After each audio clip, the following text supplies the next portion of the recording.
You unlock this door with the key of imagination. Beyond it is another dimension, a dimension of sound, a dimension of sight, a dimension of mind. You're moving into a land of both shadow and substance, of things and ideas. You've just crossed over into the Twilight Zone.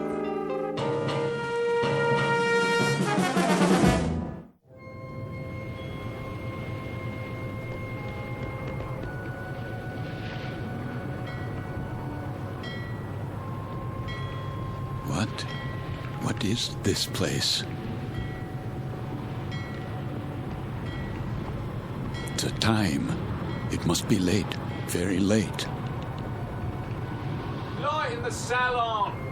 Let's black out down there. Who?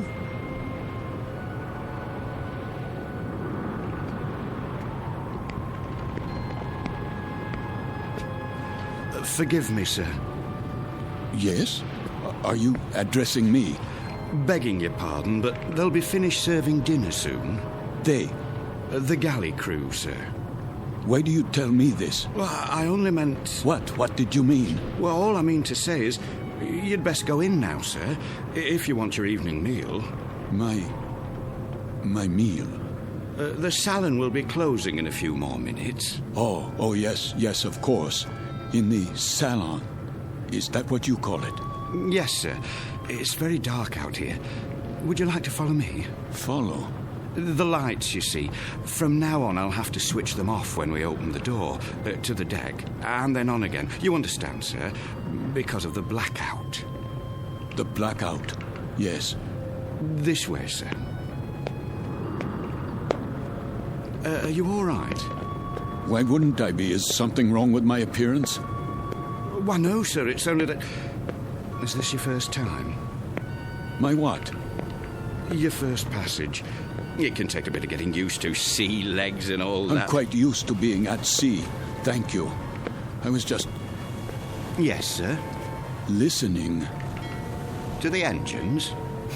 Don't worry, sir. The diesels were checked thoroughly before we left port. And Captain Willoughby's top drawer. He'll get us there safe and sound, you can be sure of that. No, not the engines. What then? I was listening to the water. The cold ocean water out there. And the night.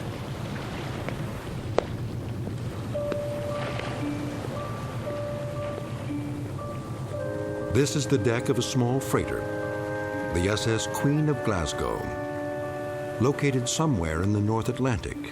Her registry, British. Gross tonnage, 5,000. Age, indeterminate. At this moment, she is one day out of Liverpool, her destination, New York. Duly recorded in this ship's log is the sailing time, course to destination, weather conditions, temperature, longitude, and latitude. But what is never recorded in such a log is the fear that washes over a deck like fog and ocean spray. Fear like the throbbing strokes of pistons from the engine's diesels, each one a heartbeat, parceling out every hour into breathless minutes of watching, waiting, and dreading. For the year is 1942, and this particular ship has lost her convoy. Now she must travel alone like an aged, blind thing groping through the unfriendly dark, stalked by the unseen periscopes of steel killers, enemy U-boats that also watch and wait. The Queen of Glasgow is therefore a frightened ship, and she carries with her a premonition of death. In a moment, her crew and passengers will find out just how real that premonition may be, when a course is set that leads them all into an area known as the Twilight Zone.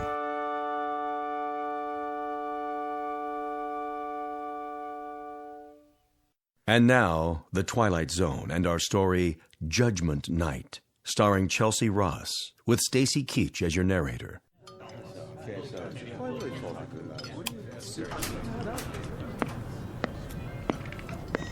Why does he keep playing with the lights? Thought I'd gone blind for a second. My apologies for the momentary darkness.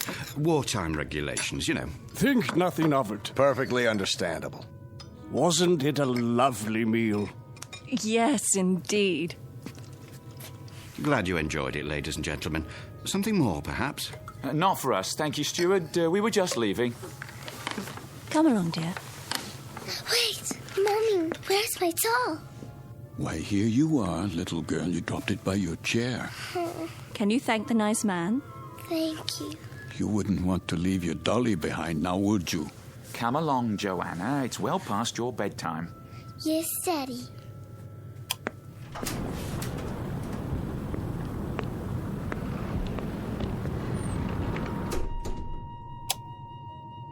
Who's this? Mr. I'm afraid I didn't get the gentleman's name. You are... Forgive me, I'm...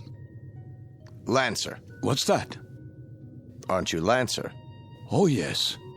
I'm Jerry Potter. We looked for you at dinner. I was detained. I... Saw your name on the purser's list. We were wondering where you were. You were. Will you join us? Oh, no, that's not necessary. There are 3 other tables. 3 empty tables. I'm really not very hungry. Well, the captain wasn't able to join us tonight, so there's plenty of room. Come on over, I insist. Very well. Coffee, sir? Ah, yes. Thank you. I believe I would like some coffee. Here's your seat, Mr. Lancer. The more the merrier, I always say. The coiner of phrases. We could do with a bit of merriment. Let me help you, sir. I'll get the coffee. Wait. Do I know you from somewhere? I don't think so, sir. But your face, I'm sure. It might well be. I've travelled this line for a number of years. Perhaps it was on another ship before the war. Before the war. Seems like a long time ago, doesn't it, sir? Are you quite certain about the food? What? The cook can still prepare something. No, I don't have much of an appetite. Not even with all this salt air? Makes me hungry enough to eat a horse. Jerry. Would that be a seahorse, Mr. Potter? How about it, Lancer? Have some chow. But not tonight. Something happened tonight? Nothing unpleasant, I trust. Why, I don't know. I honestly don't know. Mr. Lancer, are you ill? As a matter of fact, You do look pale. A bit of the old mal de mer, perhaps. You might do well to take the meal in your cabin. my cabin. Your quarters, Mr. Lancer. This is all rather disorienting, isn't it? But a good night's sleep can do wonders. I could prepare a tray, sir. No. I'd recommend a cup of hot broth at the very least. I'm fine, I tell you. It was just a temporary dizziness. You're all very kind. I shouldn't intrude. Nonsense. Then let me do the honors. This is my wife. Madame? Hello. And across the table are our dinner companions, Major Devereaux. How do you do? And his secretary, Miss Stanley. Are you going home, Mr. Lancer? Home?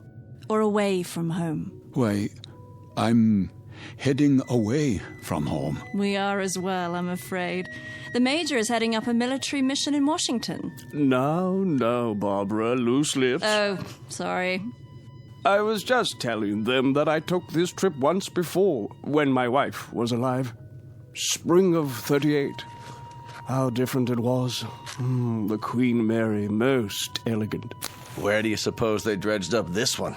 She looks to be 300 years old. The Queen of Glasgow. Long live the Queen. Oh, hear. What do you do, Lancer?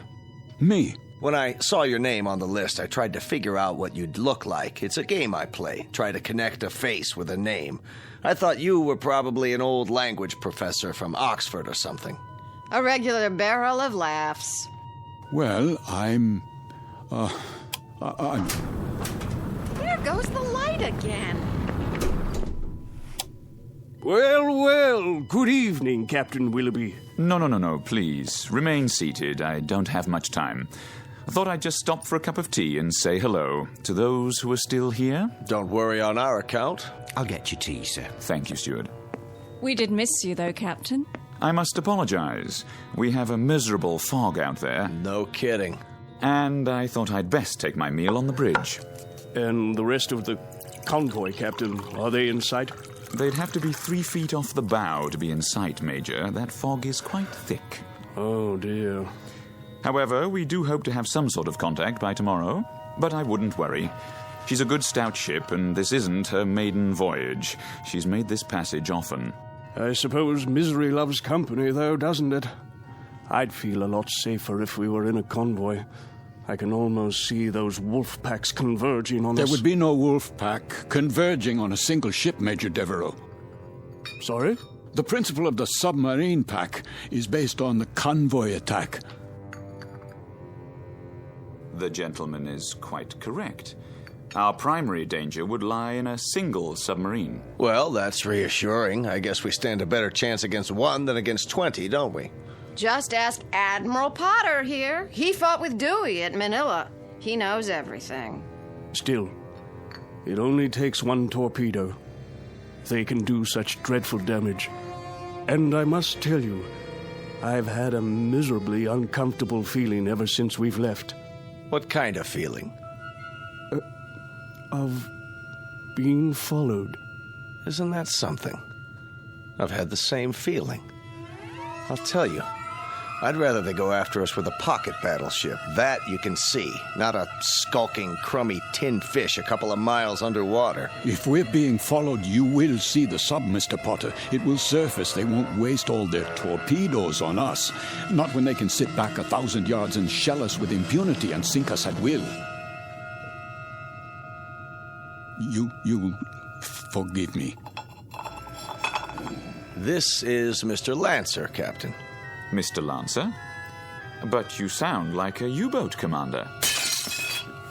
My apologies. That was clumsy of me. Oh, please, sit down. Let me clean it up, sir. I hope I didn't spill any coffee on you, Miss Stanley. No, but you did quite a job on yourself. That's quite all right. I'll get you a towel. I said it was all right. Yes, of course. Sit down, Mr. Lancer, please. Another cup of coffee, sir? No. Thank you. That won't be necessary. I think we might start by getting better acquainted. First of all, I trust everyone's comfortable. Oh, yes, quite. This ship, you know, wasn't designed to carry passengers. I hope you'll bear with some of the inconveniences. I suppose they're worth living with to get to the States, aren't they? You can say that again. Mr. Potter, I understand you're with the American government. War Production Board. And where is your home, Mrs. Potter? Good old Chicago. Windy City. Oh, how interesting. I do hope to travel farther west one day. I tell you, I'll be mighty glad to see it again, wind or no wind. And you, Mr. Lancer? Yes? Where's home for you? Home. I was born in Frankfurt. Frankfurt? Like in Germany? Yes, Germany. Well, how long had you been in England, Mr. Lancer? How long? Not very long, not long at all. Please accept my apologies. I think I'll go to my quarters now. Too bad. I was hoping we'd get a poker game going. Whoop-de-doo. Perhaps another time. Good night. There goes an odd one, huh? I had him pegged as a German the minute he came in. And what do you suppose he's traveling on this ship for? You don't think he's a spy, do you? I rather doubt it, Mr. Potter. All the passengers are well screened. I am a bit concerned about him, however. He doesn't look at all well. Actually, I'm feeling a bit tired myself. I think I'll be off to bed. Good night, everyone. Sleep well. Watch your step, Barbara. I will. It's very dark out there. Would you like a torch? Oh, don't worry about me. I can have the steward escort you. I wouldn't think of it. See you all at breakfast. I'll get the light switch. Thank you, Captain. Good night.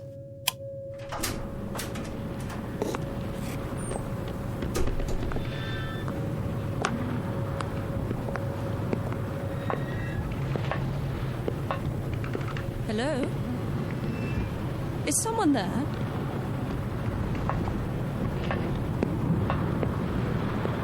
I say? Is it...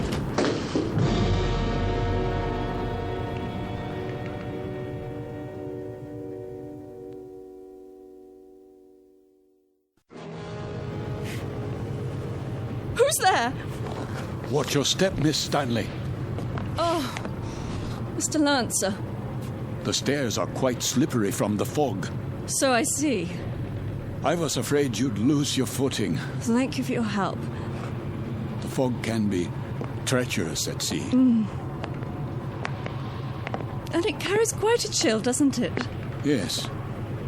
Yes, it does. It's best to stay off the deck at night. Why are you here, Mr. Lancer? What? I thought you'd be in your cabin. I'm still a bit unsettled. Not quite ready to sleep yet. Miss Stanley, Yes, may I ask a question? please. Have we met before? I don't think so. Why? You'll forgive me, but you looked so familiar. They all did, for that matter. Are you sure you're well, Mr. Lancer? Yes, I seem to be. It's just this feeling. What sort of feeling? Oh, it will sound crazy to you. Go on, please. Just that I'm doing things, saying things. That you've done before. How do you know that? I know the feeling. I've had it occasionally. Have you? Walking into a room and being able to swear that you've been there before. Even the conversations. They seem identical to ones you've had at some other time. Yes, but what other time and where? That's always the question, isn't it? And the people? Yes, and the people, too. Yes. That's extraordinary. What is? I don't recall. I don't seem to recall boarding this ship. Don't you? Or anything else, for that matter. How I got here, or why I'm here. There was a film about that. Pardon? In the cinema, a few years ago. With Leslie Howard. Or was it that American? What's his name? Garfield. John Garfield. I believe the title was Outward Bound, something like that. I don't have time to see many films. I don't either. But in this one, the people all found themselves on an ocean liner. Of course, it was a cruise ship, not a freighter. But none of them could remember anything. There was a man and a woman, and they met and began talking, much as we are right now, I suppose. And it turned out they were... Go on. Well, they were all dead, you see, and on their way to the other side. Isn't that absolute rubbish? It is indeed. You don't suppose we're dead, do you? And about to cross the River Styx or some such? No, that's ridiculous. I, for one, remember everything. The cab to the docks, and carrying my bags, my passport, the security clearance. My passport? Of course. It must be in my cabin. If we were dead, I'm sure the meal would have been followed by a lovely dessert. Mr. Lancer, may I make a suggestion? Why don't you see the ship's doctor? I'm sure they must have one, even on a freighter. For what purpose? It has to be some form of temporary disorientation. I was standing on deck, and it was as if I suddenly woke from a deep sleep. I heard your voices from the salon. Amnesia? Not really. I know who I am. I'm Karl Lancer. I was born in Frankfurt, Germany. I'm in the... In the what? In the... You were going to tell me. You were in the something or other. Was I? I don't remember now. Mr. Lancer, perhaps if you got some sleep, that might be all it takes. It wouldn't help. I don't think I could get to sleep. I feel as if this were a nightmare. I feel strange. I feel as if there were a disaster waiting out there, some doom that's about to happen. As if we were being stalked. I know we are. It's stalking us. Yes. There's a sub out there, a U-boat. I know it. I know it's out there. I know. Who's there? Mr. Lancer? Yes, I'm Lancer. Would you come with me, please? Where? The captain's compliments, sir. He wonders if you could join him in his quarters. For what purpose? He'd like a few words with you. Go on, Mr. Lancer. I'll see myself to my cabin. Sir, this way.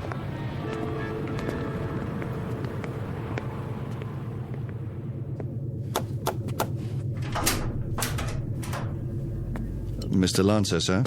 You wish to see me, Captain? Thank you for coming, Mr. Lancer. You've met my first officer, Mr. Danbury. Yes. What is this about? I wonder if you'd mind answering a few questions. No, not at all. First, would you mind showing us your passport? My passport? If you don't mind. Just routine, Mr. Lancer.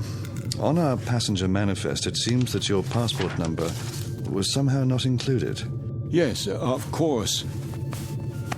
Oh, I'm afraid I don't have my wallet in my pocket. It must be down in my cabin. That's perfectly all right.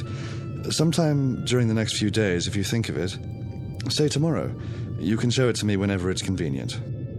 Are you feeling better, Mr. Lancer? Yes, much better. Is there anything I can get you? No. Then, is there anything you'd care to talk about? How do you mean? Anything on your mind? Something you'd care to tell us, perhaps? There's very little I can tell you. And why is that? Because I don't remember very much. No?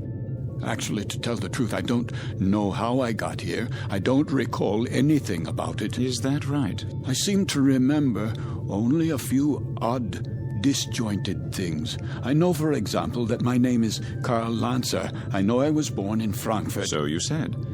Please continue. Continue where? That's it. At this moment, that's all I know. Mr. Lancer. Yes? At the table, you exhibited a rather unusual working knowledge of German submarines. Could that, perhaps, stir your memory? I wish it could, but it doesn't. I see. In that case, why don't you go on to bed for now? Have a good night's rest. We'll talk tomorrow, you and I. Very well. That will be all for now, Mr. Lancer. Good night. Good night.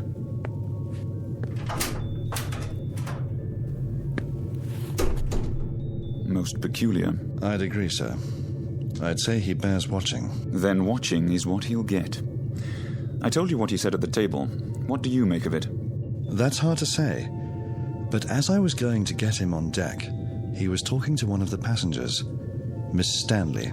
And? He was speaking quite excitedly, in a very loud voice. I couldn't help but overhear. He was saying something about how he knew there was a U-boat out there. It's stalking us. That's what he said. You heard him say that? Those were his exact words. Thank you, Danbury. I thought you'd want to know, sir. Danbury. Sir?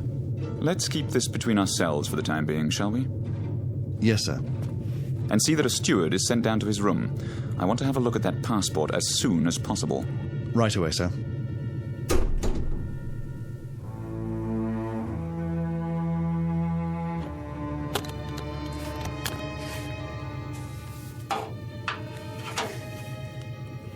There you are, sir. All your clothing hung up, I believe that's it. Anything else I can help you with? No, that will be all. Ah, your shoes. I'll just put them in the closet. Hold on, what's this? Where? In your bag. Looks like an officer's cap, but not one of ours. War souvenir. What are you talking about? This, sir. I was wondering if it was a war souvenir. Let me see that. Yes, sir. It's a naval officer's cap. Foreign by the style of it. Don't touch things that don't concern you. I only thought I'd put it away for you. That won't be necessary. I'll put it away myself. Yes, sir. That will be all.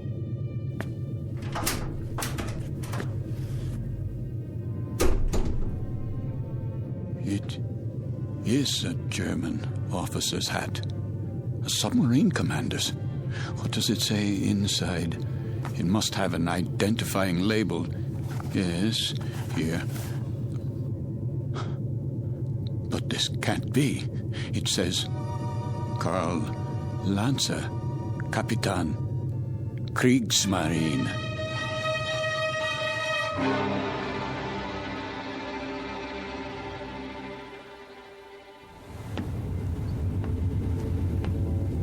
Mr. Danbury? Yes, sir? We've slowed down again. See if you can impress upon that very temperamental engineer the rather dire necessity for speed. Engine room.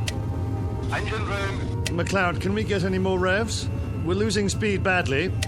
Begging your pardon, sir, but I've got these blooming engines trained to the limit now. Kindly tell the captain that if I keep them going at this rate, they'll be a breakdown before morning. In that case, we'll be going a precious lot slower in a drift than under power. McLeod, we simply have no more revs. If you can give me maximum speed for another 12 hours... Captain! These engines needed to be overhauled a month ago, and instead of an overhaul, they're getting worked to death. Well, do what you can, man. Aye, aye, sir.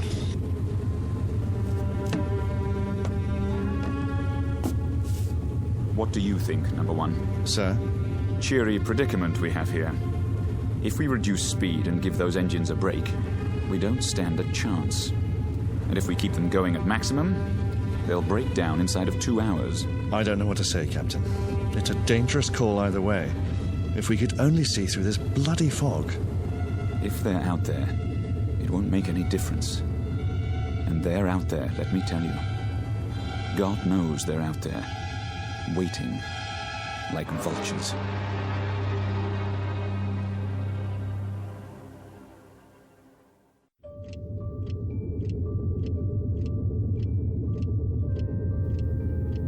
Another drink, please. Begging your pardon, sir, but it's very late. Don't beg my pardon. Just put the bottle on the bar. Go to bed if you're tired, but leave the bottle.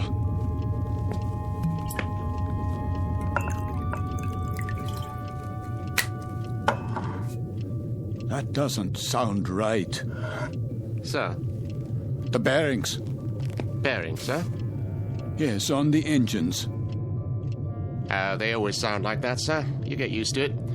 You should hear McLeod on the subject. He's the engineer. Says the engines on this tab were originally designed for Lord Nelson. Is that clock accurate? Why, yes, sir. She's a real antique, that one. Captain Willoughby had her on the old Harcourt Bay. Keeps perfect time, she does. It says 5 minutes past 12 at 1:15. Not for a while yet. No, but at 1:15, something will happen at 1:15. Something, sir? What might that be? I don't know. I really don't know, except the hour and the minute, 1:15. It sticks in my mind. The tray for the bridge, please. Just being made up, sir. The cook will be done in a minute. Have a seat at the end of the bar. Been here long, has he? Sitting like that for 3 hours. One drink after another. Just sitting there, drinking. Wiping the sweat off his face and asking for more. And not getting drunk, mind you. That's 3/4 of a bottle gone. I'd swear it was lemonade. I've never seen the like.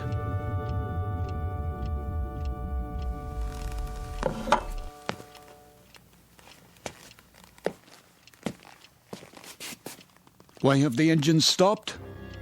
Probably just routine maintenance, sir. Don't give me that. They've broken down. I don't think it's serious, sir. You don't think it's serious? Adrift in waters like these without any power, you don't think that's serious? We're defenseless here. Now we are absolutely defenseless. They'll be repaired, Mr. Lancer. We'll be underway again soon. No, we won't be underway soon. We'll drift until 1:15. That's what he's been saying all night long. You know, of course, how easy it would be for a submarine You're a nervous man, Mr. Lancer. I'd suggest you call it a night.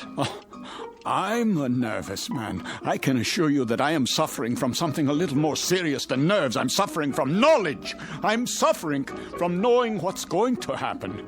Really? Now? My affliction comes from waiting and knowing that inside of an hour, a U-boat will surface off our bow with searchlights and a deck gun.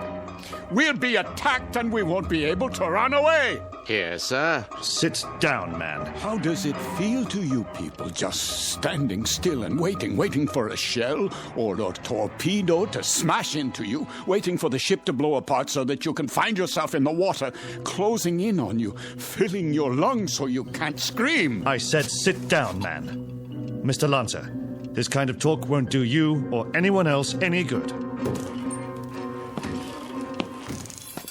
Here's the captain's tray, sir. Leave it. Is something wrong? The gentleman is ill. He doesn't know what he's talking about. Carry on. Yes, sir. Go on, cook. Back to the kitchen with you.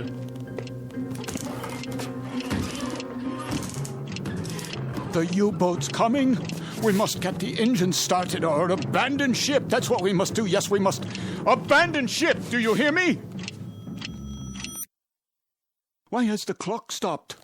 Where did you go? Where have you all gone? Why have you left me alone like this? Where? Where is everyone?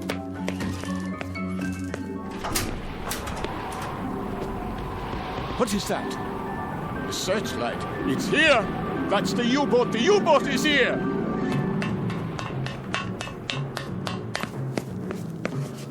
We've got to get out. Off the ship, everybody! There you are. All you passengers, out of your rooms. Listen to me. There's a U-boat. I just saw it. She's going to sink us. Can't you hear me? Why don't you move? Are you all out of your minds? What do I have to do? Do I have to grab you and carry you up on deck? Do I have to throw you bodily into the lifeboats? Do I have to knock you unconscious? They're gone. But where? Is the entire ship empty? Or have I gone mad? A life preserver, yes. SS Queen of Glasgow. Wait. I remember that name. Queen of Glasgow. Queen of Glasgow. Potter? Major Devereaux! Miss Stanley, where are you? Captain, steward, we must abandon ship.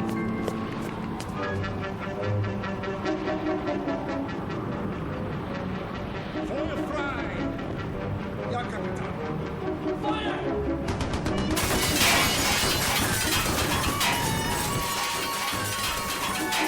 They are shelling us. We're hit, I tell you. Miss Stanley, we must get out. The lifeboat. I can, Mr. Lancer. The roof's collapsed. The door won't open. Climb through the porthole, quickly. I'll try. Where are the lifeboats? Over here, Mr. Devereaux. We'll have to climb down. Help us, please, my wife. I'm coming, Mr. Potter.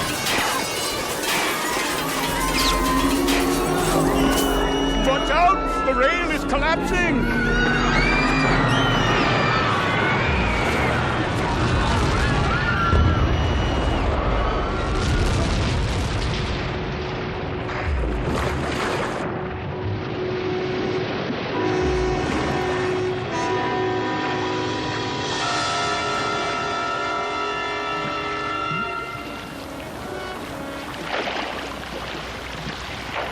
Family, the little girl.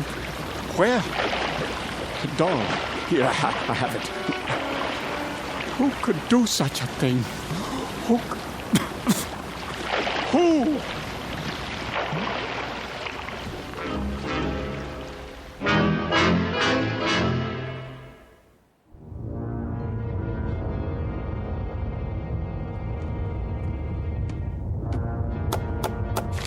Yeah?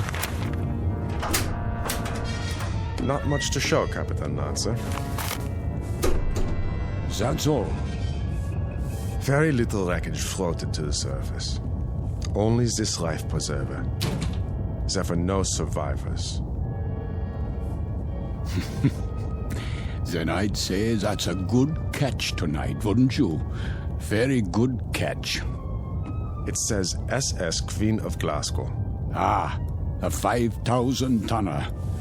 Isn't that what the registry reads? Yes, sir. Cheer up, Lieutenant. Hand me the coffee. Well, pour it. If you wish, sir.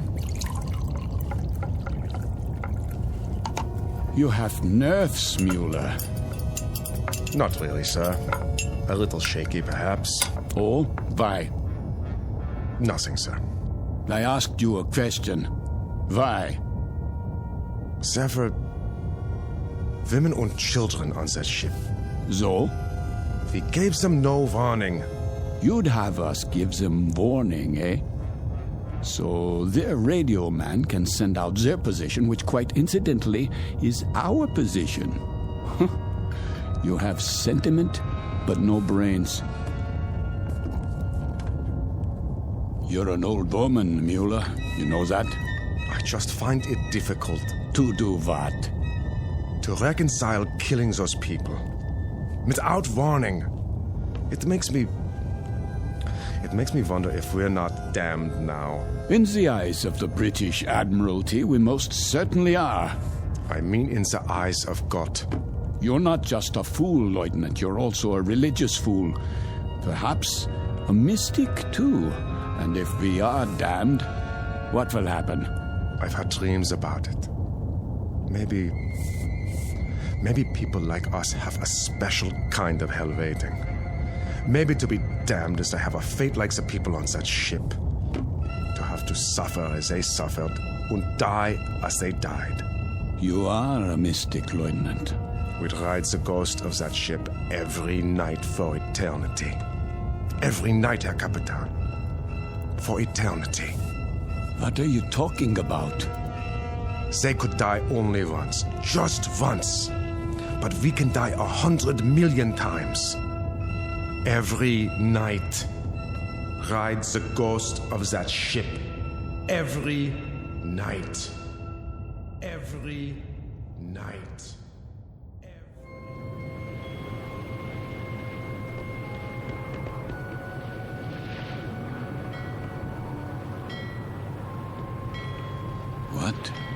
What is this place? The time. It must be late. Very late. Light in the salon! Let's black out down there! Who?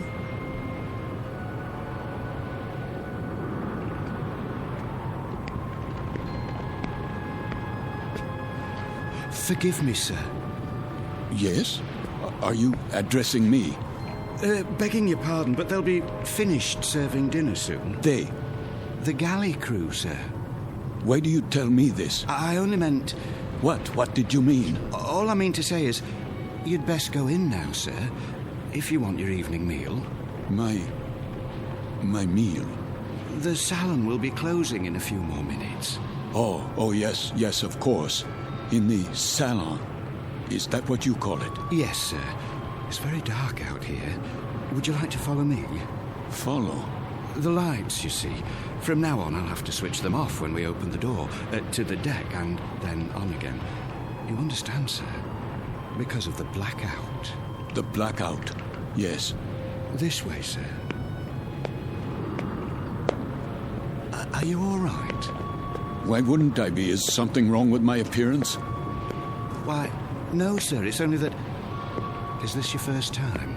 My what? Your first passage. It can take a bit of getting used to. Sea legs and all that. I'm quite used to being at sea. Thank you. I was just... A special kind of hell waiting. Maybe to be damned is to have a fate like the people on that ship. To have to suffer as they suffered and die as they died. We'd ride the ghost of that ship every night for eternity. For eternity. For eternity. For eternity. Yes, sir? Just listening. To the engines? No, not the engines. I was listening to the water. The cold ocean water out there. And the night.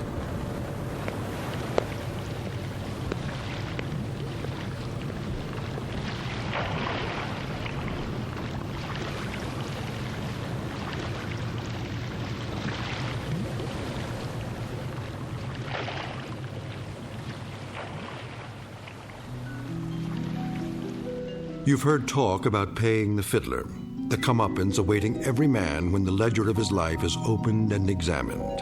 The credits and debits added up, a tally made, and then the reward or the penalty paid. In the case of Karl Lancer, former Capitan and U-boat commander, Navy of the Third Reich, this is the penalty. This is the justice meted out. This is Judgment Night in the Twilight Zone. More from the Twilight Zone after this. You are about to enter another dimension. A dimension not only of sight and sound, but of mind. A journey into a wondrous land of imagination. Next stop, the Twilight Zone. Hi, this is Stacy Keach. I'd like to take a moment to tell you about our Twilight Zone website at twilightzoneradio.com. At twilightzoneradio.com, you'll find the latest information on these Twilight Zone radio dramas, including behind-the-scenes photographs, plus the newest product releases, trivia contests, ways to contact us, other Twilight Zone-related info and merchandise, plus links to other fascinating websites. So make your next stop twilightzoneradio.com. Visit twilightzoneradio.com to purchase these Twilight Zone radio dramas on cassette and CD, or call toll-free 1-866-989-ZONE. That's 1-866-989-9663.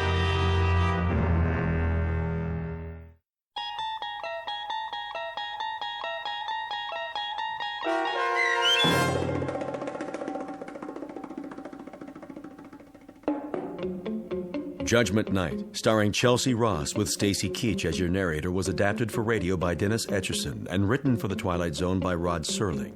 Heard in the cast were Nick Sands, Damian Arnold, Richard Shavson, James Houghton, Sarah Wellington, Christian Stolte, Fernette Lebo, Doug James, Martin Astrop, Anna Rose Benson, and David Darlow.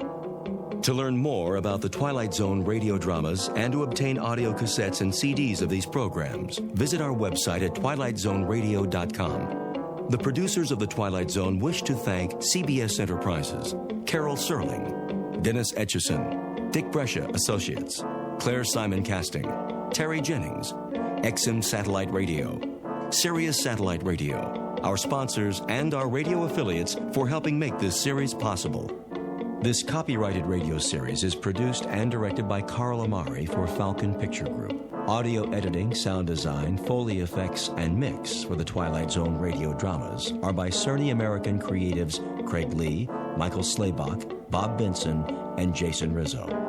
To learn more about the Twilight Zone radio dramas and to contact us, visit our official website at twilightzoneradio.com. Doug James speaking.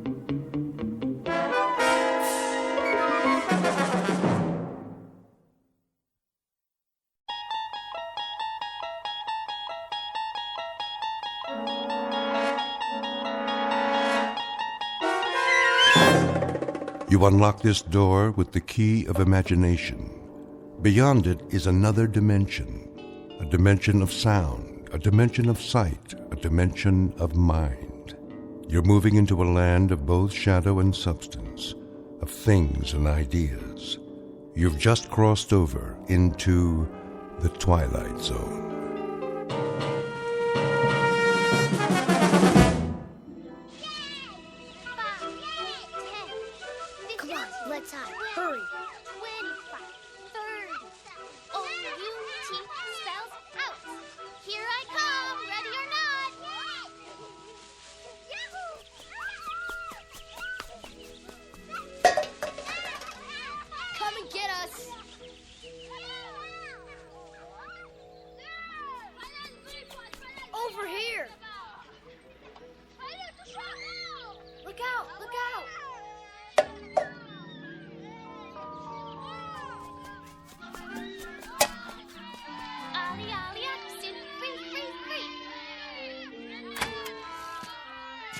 Get away, you kids! I've told you not to play here. Go on now.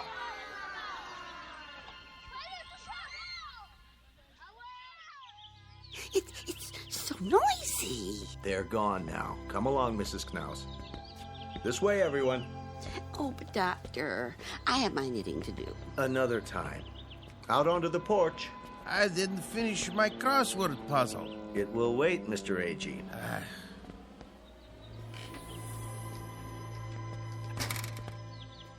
Now then, isn't this a beautiful day? I don't know why we have to go. It isn't good to spend all your time inside. Everybody needs the sun once in a while. Even you, Mrs. Summers. I've had my share of the sun. Now I need my rest. We all do at our age. Where's Mr. Conroy? He's not feeling so well this morning. Well, I'm not either. What about Mr. Whitley? Why does he get to stay in? He's waiting for an important call. Watch your step. Nurse will bring the picnic baskets. Well, some of us may not want a picnic. A picnic, is it? On the grass? All those ants. We have blankets and chairs. You'll see.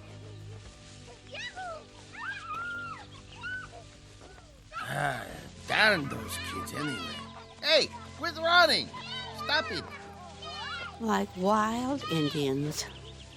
They won't bother us. This way, there's a nice place under the trees.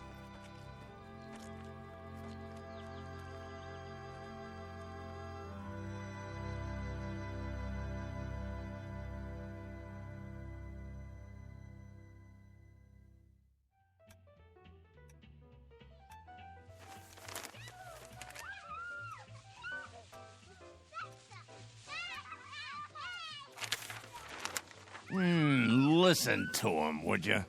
They're only children. They know they aren't supposed to play on the grounds. How can a body think? Now, Ben, just read your paper. They're not hurting anyone. Well, let them play someplace else. They've got homes, don't they? It's the grass. The what? We have such a big lawn at Sunnyvale. Kids can't resist it. Oh, what are you doing downstairs, Charlie? I thought you had to get ready. Not today. You haven't heard from your son? I thought it was all set. Maybe you didn't get my letter. Oh, he got it all right. They just don't care. Nobody cares anymore. The boy has enough problems. It's a small house and the second baby's on the way. It was a foolish idea moving in with them.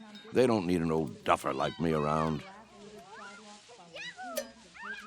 Would you listen to that? It's enough to wake the dead, I tell you. Don't be so hard on them, Ben. They're only kids. A fine state of affairs when your own son turns against you. Stay out of the over-the-Rhine neighborhood. Technology stocks extended Mr. their Whitley? news Wednesday. Mid positive views on the cycle from There you are. Yes, nurse? You have a phone call. I do? I believe it's your son. Well, what do you know? Be right there. I'll tell him. Isn't that something? Guess he got my letter after all. I never get any letters. Or phone calls. Nope. You will, Ben, you will. Excuse me, I'd better get it before he hangs up.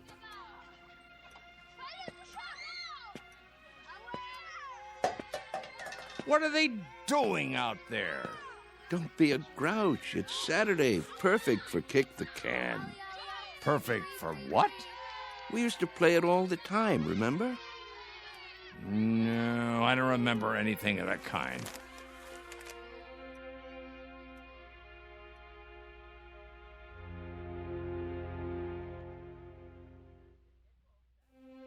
Sunnyvale Rest Home, a place for the aged. The address is 1275 Tranquility Lane on the outskirts of town. It offers room and board, nursing care, and a kind of refuge from the world. Outside, a common game called Kick the Can. Very shortly, a man will have a choice to make. He can either die in this world or escape to another kind of refuge in the Twilight Zone. And now, The Twilight Zone and our story, Kick the Can, starring Shelley Berman and Stan Freberg, with Stacy Keach as your narrator. Some picnic. Plastic spoons and forks. Well, the potato salad was good. What do you mean? It was spoiled. No, it wasn't, Emma. They made it in the kitchen just for us. You must admit, it's better when it's fresh. I think I hurt my back sitting down. Oh. The ground was damp. It was. Bad for my arthritis. Will you people please hold it down? I'm trying to read. Oh, you shush, Ben Conroy. No one's bothering you. Easy for you to say. Where is Mr. Whitley? Still in his room, probably, taking a nap. Oh, that's what I'd like to do. And why, may I ask, on such a lovely day? There he is. Going somewhere, Charles? Yes. Why are you all dressed up? It's my son. He's coming to get me.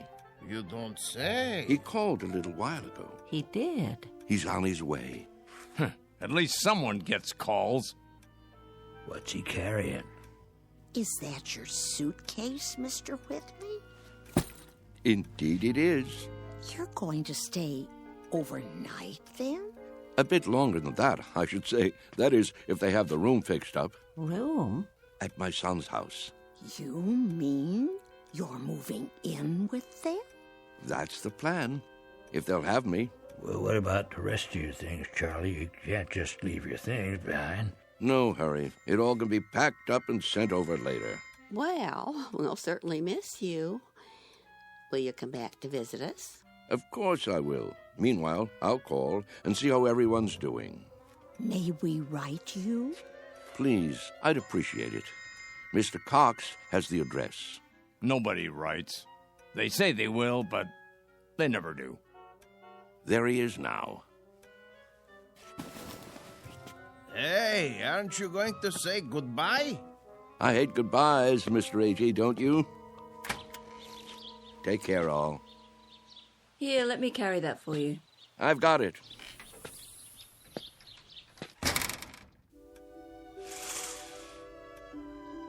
Who's that behind the wheel? His son, David, don't you remember? Such a nice young man.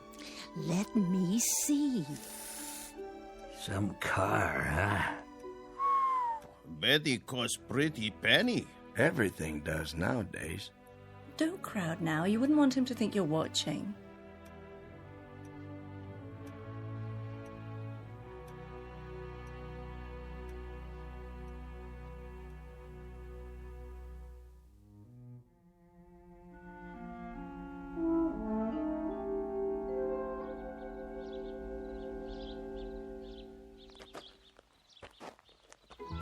Hi, Dad. David, you're looking well, son. What's the suitcase for? Oh, just a few things for now. I don't understand. Wouldn't want to push you out of the house and home. What? Of course, I don't have that much anymore, but I suppose it could go into storage Whoa. I think there's been a misunderstanding. There has? Get in. We need to talk. If it isn't convenient today, we can make it another time.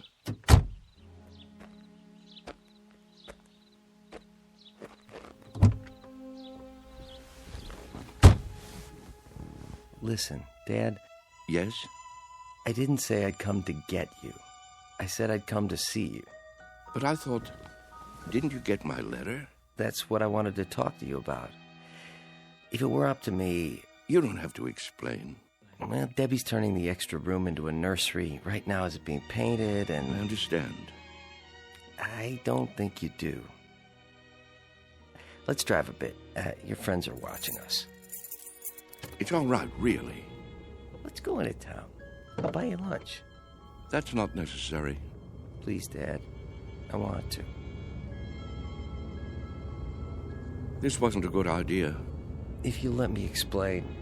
Pull over here, please. I can walk back. But, Dad... The exercise will be good for me. If you just listen... We'll have lunch another Saturday, son. Call first, though. I'm really quite busy these days. You're taking this all wrong. Give my love to Debbie, will you?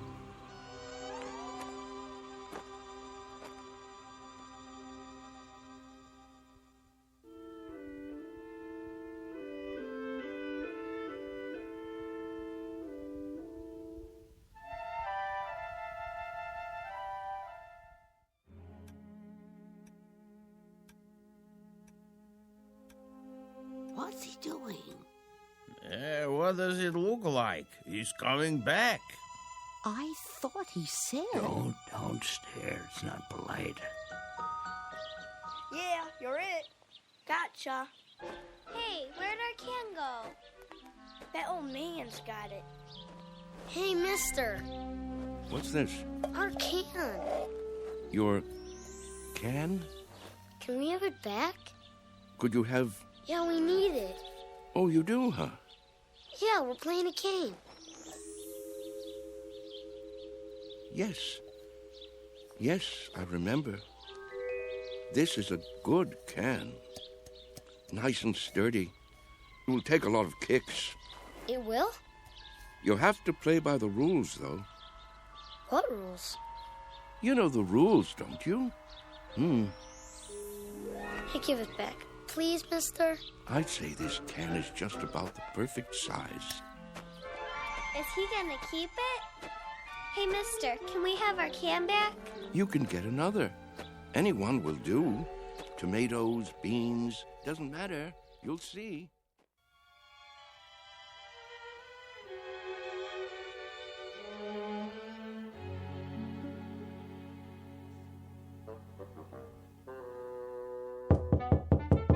Charlie?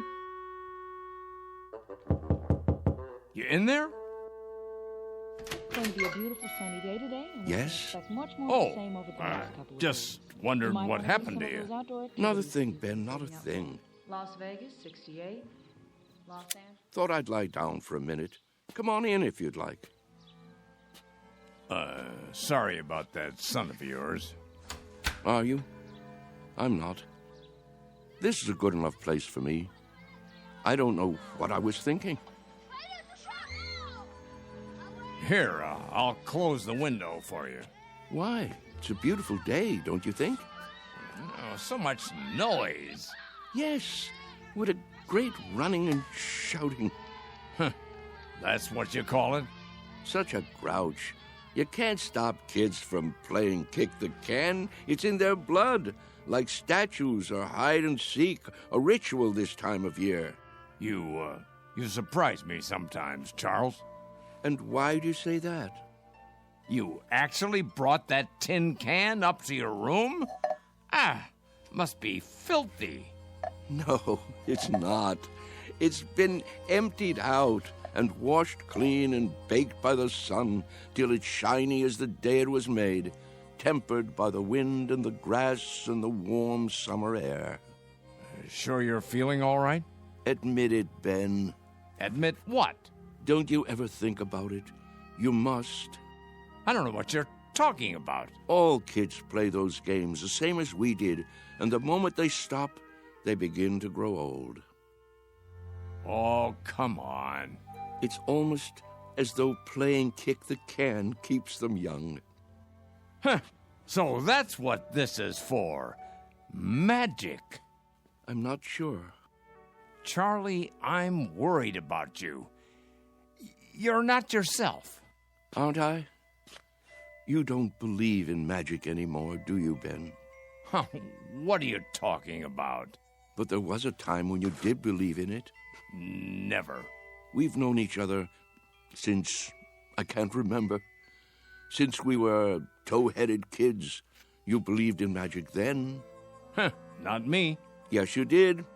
When we walked on different sides of the street lamp, you'd say bread and butter. When your baby teeth came out, you put them under your pillow for the tooth fairy. And when you went down the sidewalk, you were careful because you knew that if you stepped on a crack, you'd break your mother's back. Oh, you believed in magic all right. What is wrong with you, Charles? Would you like me to get the nurse? What happened, Ben?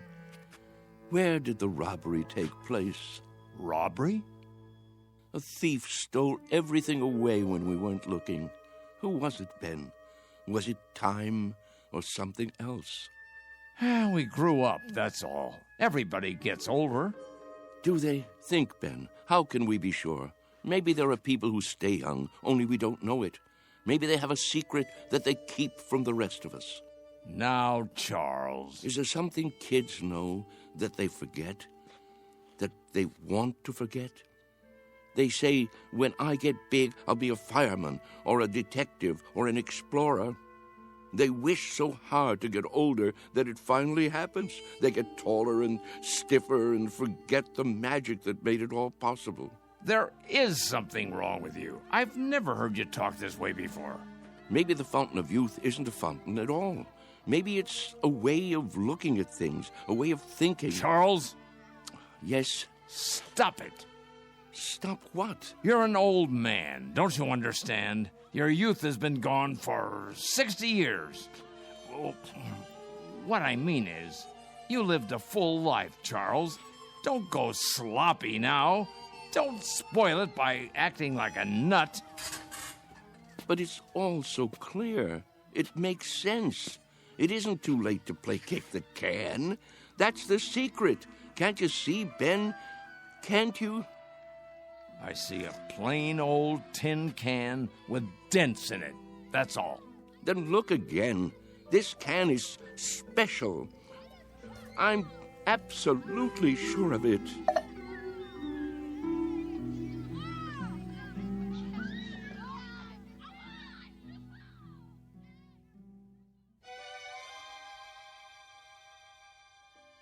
And so, that's why I thought I should tell you.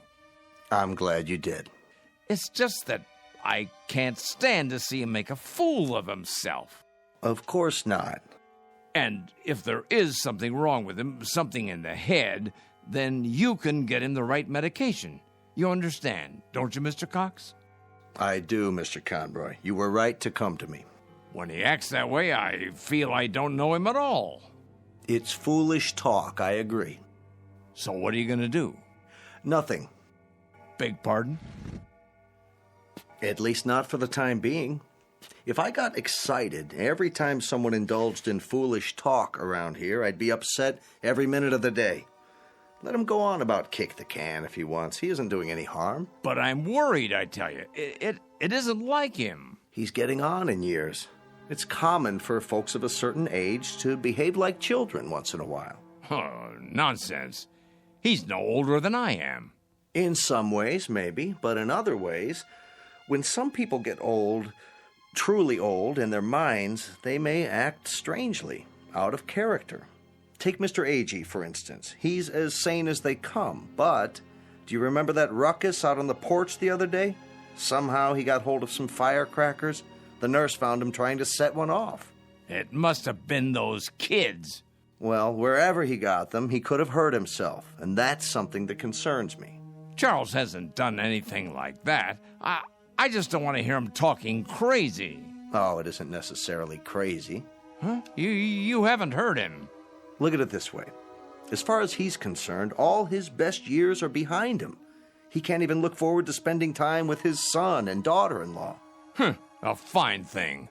So, that being the case, he'd rather return to an earlier time, one he recalls with pleasure.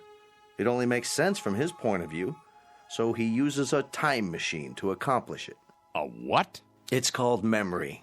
Is that so crazy, Mr. Conroy? Everybody does it, even you. But he actually believes he can be young again by playing kids' games. Not really. He's exploring, that's all. He'd like to believe that kick the can is a magic button he can push to make himself young. But deep down inside, he knows it won't work. Instead of the disappointment of failure, he'll never risk pushing that button to find out. Stop worrying. Your friend is fine. Are you certain? I'm certain. Until he does something to endanger his health or the health of others, there's no reason to interfere. Thanks for stopping by my office, though. Look at the time. You wouldn't want to miss dinner. Well, in that case, I suppose... It still troubles you, doesn't it? What would you have me do? Maybe if you talk to him. It would be a waste of time. But you have a point. Perhaps I'm reluctant to face the facts myself. Every time one of our people goes senile, I get a little cold inside. When I took this assignment, I was 32. Now I'm 43. Everyone grows old, Mr. Conroy. Everyone.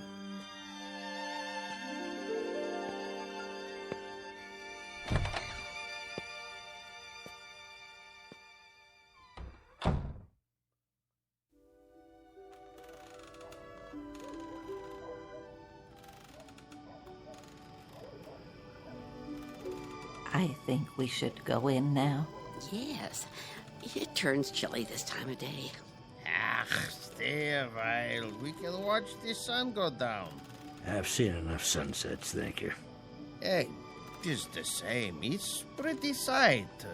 Puts me in the mind of back home. If we're going to stay on the porch, I'll need my sweater. Why don't you come inside with me, Mrs. Summers? Give me a moment to get my strength. There you all are. I wondered where you'd gone. Hello there, Whitley. Hello. We were just going in. Why? Before it gets dark. I have my programs to watch. What's wrong with you people? Wrong. Nothing in particular. Then show a little life. Aren't you the same ones who used to skip rope and hunt pollywogs and night crawlers when the sun went down? Why, I don't think so. Don't ring a bell. Well, I was. If you can't remember it, I'll remember it for you. The weather was just like this back in Wheattown of a summer evening. Right after dinner, you'd hear a banging of screen doors all down the block, and there we'd be, Stanley Maple and his kid brother, Wes, and Ben Conroy, and the Arvis girls, and some others whose names I can't think of. The air would be soft like this, children weather, and we'd come out with no coats, and we'd start shouting and play kick the can. Yeah, you're right. Everybody played that game. Absolutely everybody. Or catch, or hide and seek. Seems like a million years ago. I was fastest runner on the block. Were you? Sure was. When we played kick the can, I was never it. But now, ooh, look at these legs. I remember. Sure you do. But we all grow old. I miss the running most. I think if I could only run again, growing old wouldn't be so bad. I agree with that. That's one way to look at it. Maybe we can't run as far and as fast, but we can move about, and there are lots of trees and bushes. If the hunted are handicapped, so is the hunter. You can't be serious. He isn't serious. But I am. I was the fastest runner on the block. Us?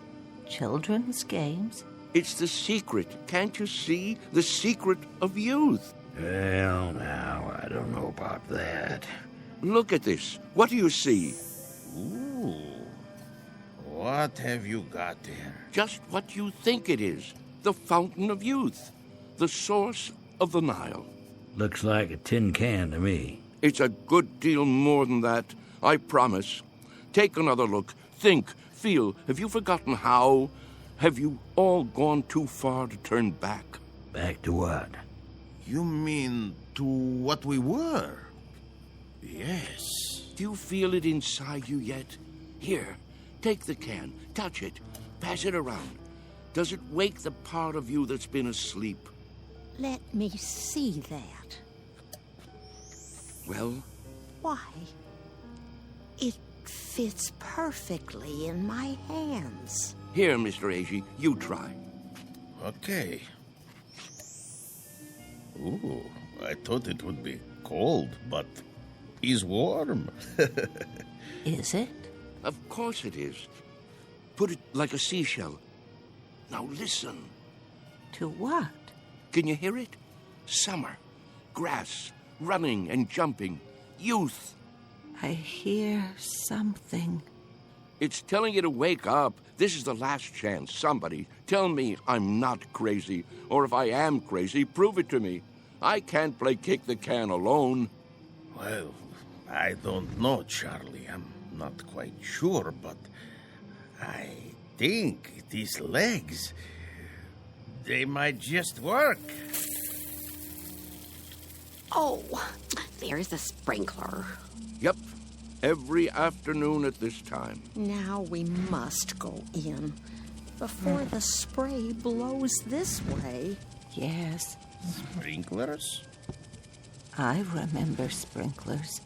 We all do, don't we? Hold on. Do you see it? See what? A rainbow. Look at it in the air, above the lawn. Why, I believe I see it. Remember running through the sprinklers on a summer's day? What could be more fun than that? Wait, Charles. What are you going to do? What does it look like? I'm going to do what feels better than anything. Run through the sprinklers and cool off. Somebody hold my shoes.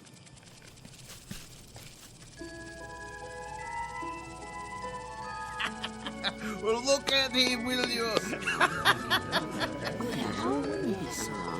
This way, everybody. It feels great. Mr. Whitley. Charlie, what are you doing? Come on in. The water's fine. Nurse! Nurse! Yes?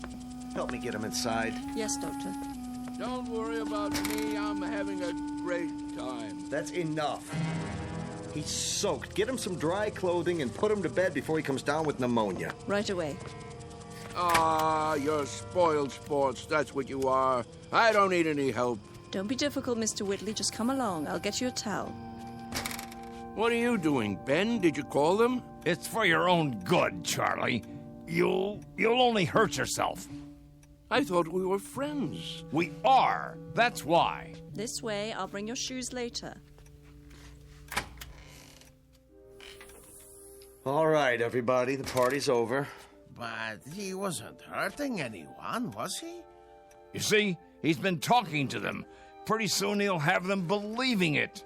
I was afraid of something like this. Yeah, it's like he's gone crazy after all. I'll have him moved to the observation room in the morning. But, Doctor, to be all alone, that'll kill him. If I don't, he'll end up killing himself.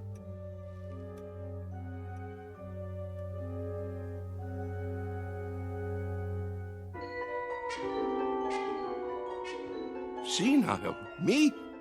Mr. Whitley, please try to understand. You want to put me in a special room? Alone? You don't leave me much choice. Why? What rules have I broken? There have been complaints. Oh, there have. Who from, may I ask? That's not the point. Go on, tell me. I want to know. Who thinks I'm breaking the rules? It's not so much a matter of rules as attitude. Look out the window. Grass, trees, a park across the street, all very peaceful. The kind of place people come to for rest and relaxation. It's what Sunnyvale is known for. But if things happen that rile them up, disturb their peace, well, then we can't stay in business. You see that, don't you? So the charge is disturbing the peace. And for that, you want to isolate me from my friends. I hope that won't be necessary now. You've got to go out there and show them you're all right. Cut the crazy talk. Learn to fit in. That's not hard, is it? What a choice. To keep that nurse from pawing at my pulse all day, I have to sit like a vegetable, stare into space. Listen, I'm trying to help you. Keep on like that and they'll put you away. I won't have a choice. Use your head. maybe you're right. There. You see? You're an intelligent man. It's a question of playing the game. Isn't that something we all have to do? Yes, I suppose it is. Good, Mr. Whitley. I knew you'd see it my way. Now, why don't you go up and rest before dinner? Tonight's the bingo game, remember? I remember. Goodbye, Doctor. Goodbye, Mr. Whitley. Anytime you want to talk, feel free. I consider it part of my job.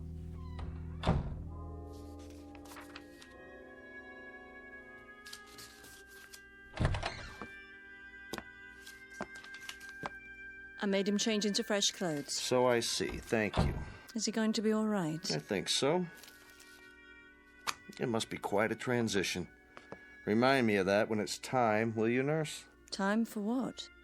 To pack it all in. Personally, I think I'd rather go back to the town where I grew up, instead of rooming with a house full of strangers.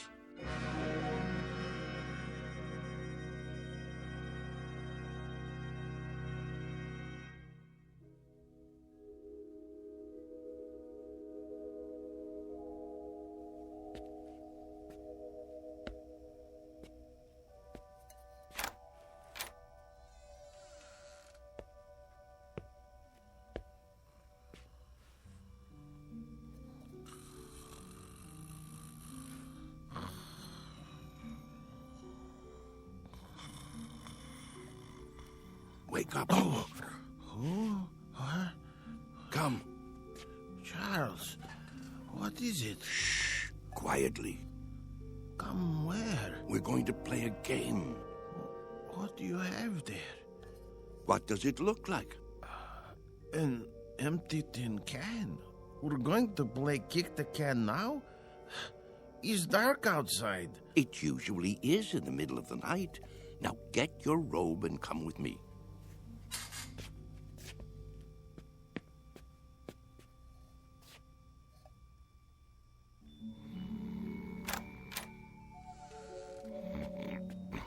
Mr. Freitag. It's us. What? What? It's time. We're all gathering downstairs. Why? Something important. It's a secret. What would Mr. Cox say? He'd say it was dangerous and foolish. He'd say it was crazy, and maybe it is. Maybe it's necessary to be a little crazy for magic to work. He'd say we'd be acting like children, but isn't that the idea? Only children can play kick the can. Now get the others. Freitag, wake Mrs. Summers. A.G., you get Mrs. Wister and Mrs. Knaus. Let me see, who else? There's Mr. Carlson. Everyone? Everyone. Well, what if they won't come? They've got to. Don't take no for an answer. Hurry. I heard people walking around. Whoa, what's going on here? Mr. Whitley has an idea. Would you like to come too? Hello, Ben. Charles? What are you doing? Go on. Do as I said. Yeah. Right away. I'll see you downstairs.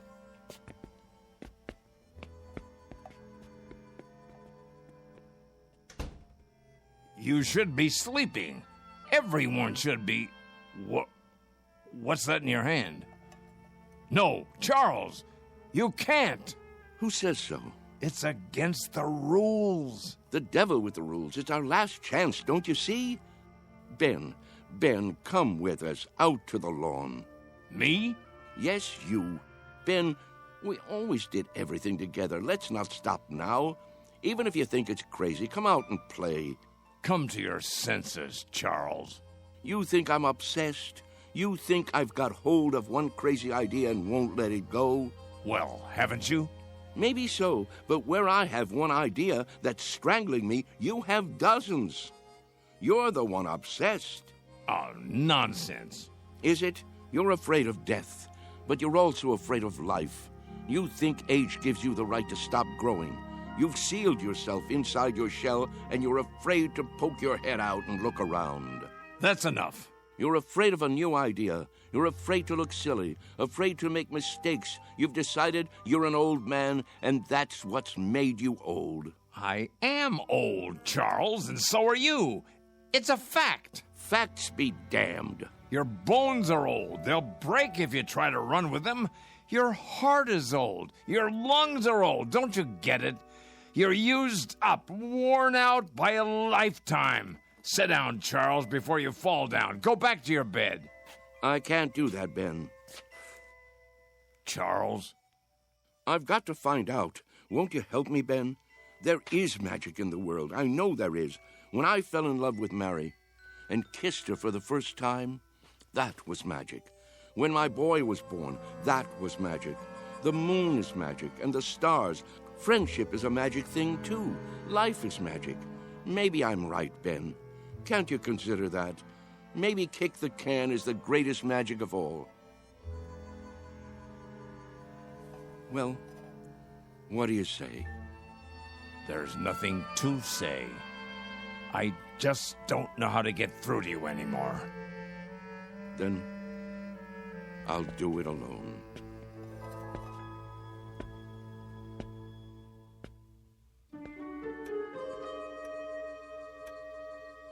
What are we doing here? I'll catch my death. Now, you just wait.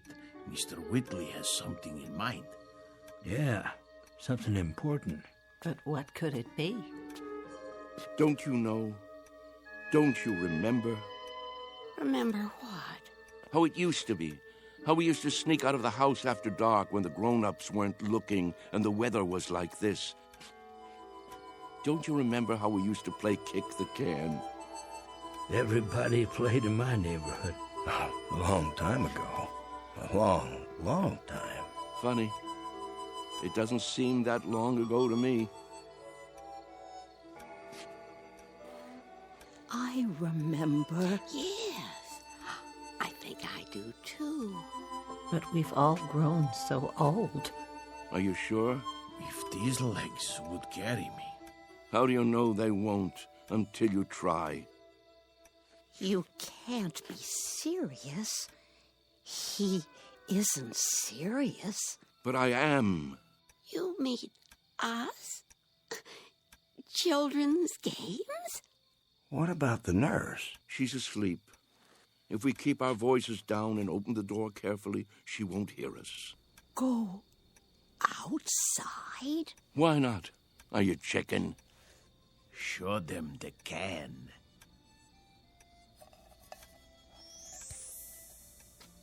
Where did you get that?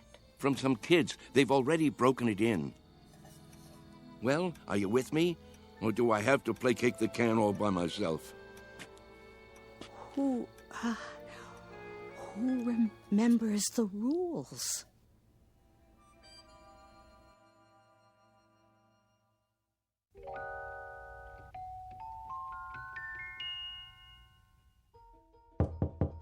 Mr. Cox.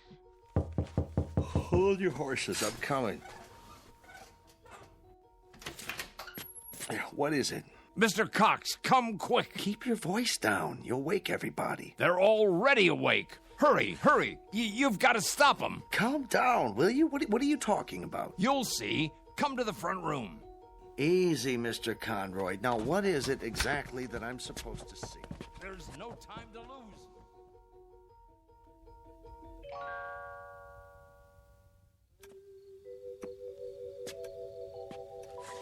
But there's no one here. Why is the door open? Because they've gone outside. Why would they do that? It's like I said, to play kick the can. That was just a crazy idea. Mr. Whitley's forgotten all about it. No, you're wrong. They really mean to play. Calmly, please. You mean now, at this hour? That's right, and it's all because of Charlie. Now I'm really worried about him. What'll happen when it doesn't work? He really believed it, see? That it would make him young. That's not the problem. What worries me is what will happen if he tries to run. He can't take the exertion. None of them can. 5, 10. Where? 15. Look, 20. the front lawn. 25. 30, 35, 40, 45, 50. Come on, I know. Ready or not, here I come. Come on, everybody, let's hide. This is gonna be good. Over here, hurry up. 85, 90, 95, 100. Ready or not? Where are they? Here I come. And what are these kids doing here? I told them to stay away. Look out! Roundin' Man's arrived. Maybe they're around the other side. I'll go check. Hey, kick the can over to me. Hey, Ben, look at me. I told you it would work. Charles? Come on, you want to play? No, it can't be. Ben, you better hurry up, or it'll be too late for you. Charles! Yeah, hurry up, or it'll be too late. What is it? Do you see them yet? Is that... Here, you kids, how many times do I have to tell you, go home? No, wait. What are you doing here this time of night? 1, 2, Charles? 3, you're out. Charlie? Sorry, Ben. I wish you could have believed. I gotta go. Charlie? Hey, kick it over here, over here.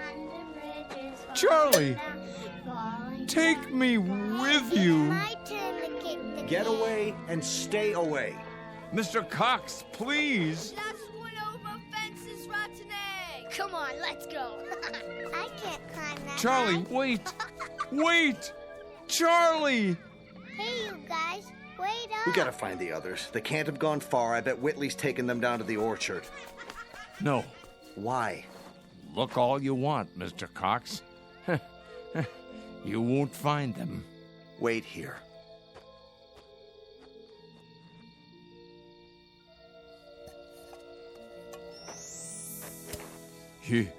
You forgot your can, Charlie. But don't you worry none. I'll keep it for you.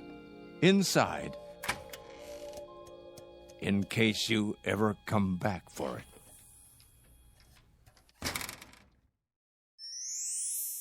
Come on, let's play kick the can.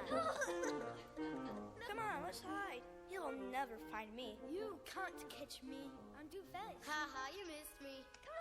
No, kick it to me. Kick it to me. Gotcha. Yeah. Ollie, ollie, oxen. Free, free, free.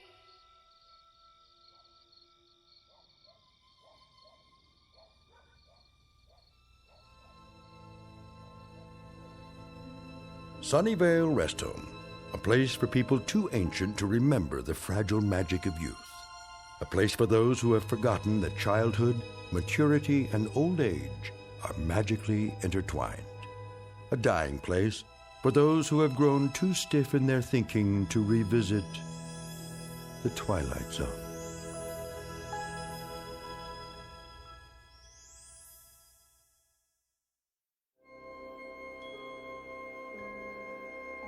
Hi, this is Carl Amari, producer of the Twilight Zone radio dramas. I'd like to take a moment to tell you about our official website at twilightzoneradio.com, where you'll get the latest news and information on these Twilight Zone radio dramas. Plus, at twilightzoneradio.com, you can digitally download 3 free episodes or any of our episodes for only $1.95 each. In this age of ever-changing technology, we've decided to make these episodes instantly available to you by making the Twilight Zone radio dramas a digital download-only series. This means that this series will no longer be offered on CD. The CD collections at our website are now being offered while supplies last at buy one, get one free. So be sure to get your favorites before they're sold out. Be sure to visit us often, and I'll see you in the zone.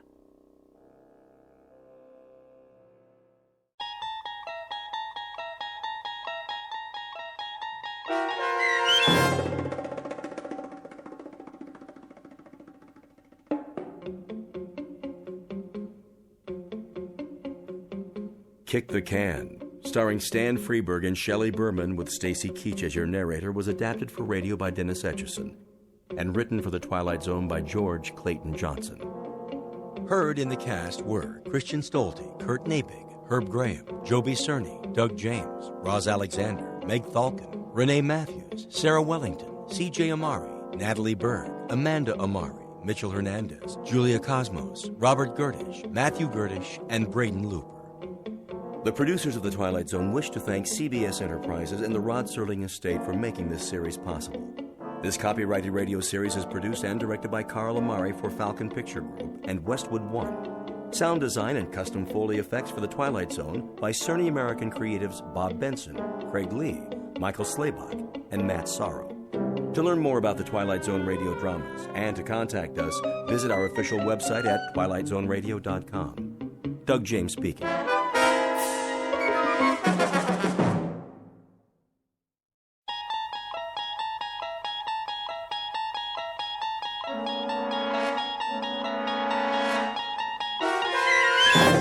You're traveling through another dimension. A dimension not only of sight and sound, but of mind. A journey into a wondrous land whose boundaries are those of imagination. Your next stop, the Twilight Zone.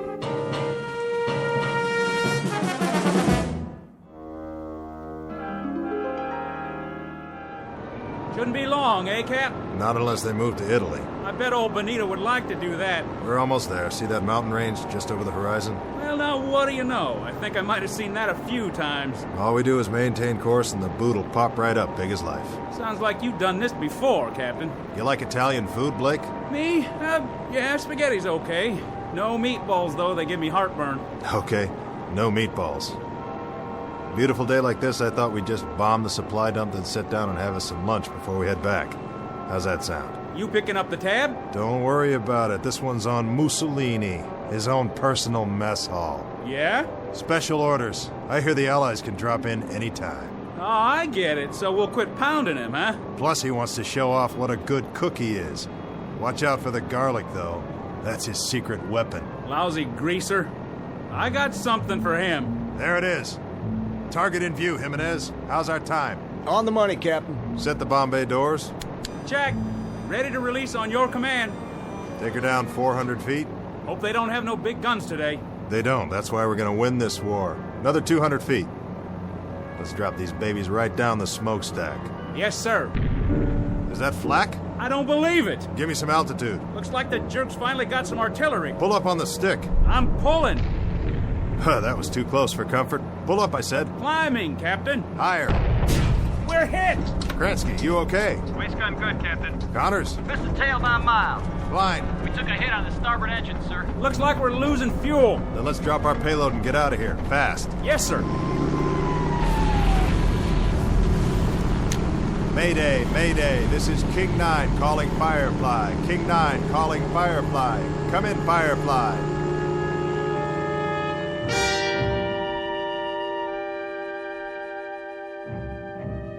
This is the war in Europe, 1943.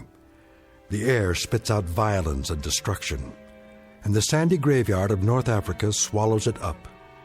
Her name is King 9, a B-25 medium-range bomber, 12th Air Force, USAAF.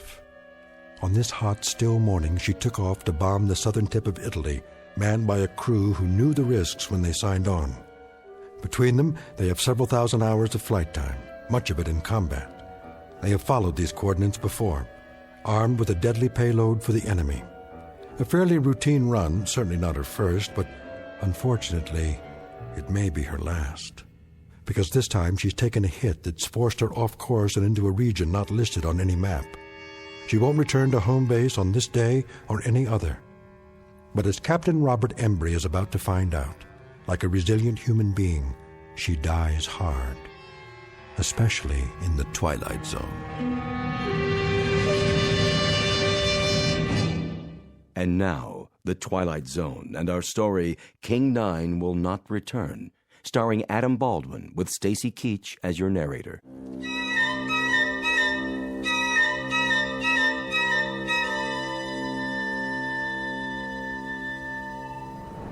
What's the damage, Blake? We took a hit on the wing tank, Captain. How bad? Needle's dropping fast. We're leaking fuel. How much? A lot. Jimenez, what's our position? 10 degrees off course, Captain. Airspeed's dropping. Losing altitude. How far from base? Too far. We'll never make it. We may have to ditch. Down there, oh, mamma mia. Take a look around. See anything? Nothing but sand, sand, and more sand. Looks like one great big beach and no ocean. Then get ready for some belly surfing. Landing gear? Leave it up. Won't do any good. The sand's too soft. Connors, Klein, all crew, strap it in. We're gonna attempt an emergency landing. Flaps down. Level her out! She won't hold! Pull up! Get over that dune! There goes the other engine. Hang on! She's holding. We're gonna belly in like a glider, nice and easy. Piece of cake, Captain, piece of cake! Watch it! Watch it! We're coming in too fast. I can do this, I promise you. Captain, look out!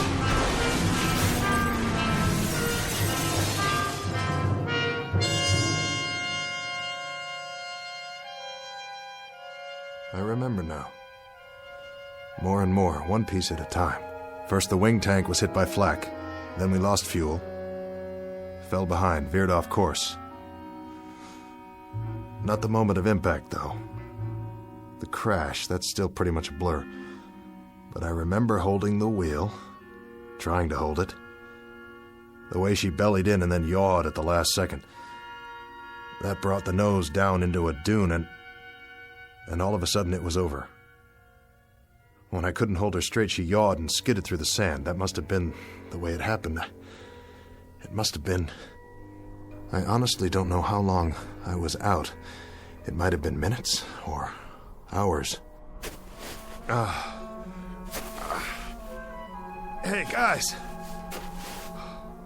Guys! We made it! Hey! Where are you?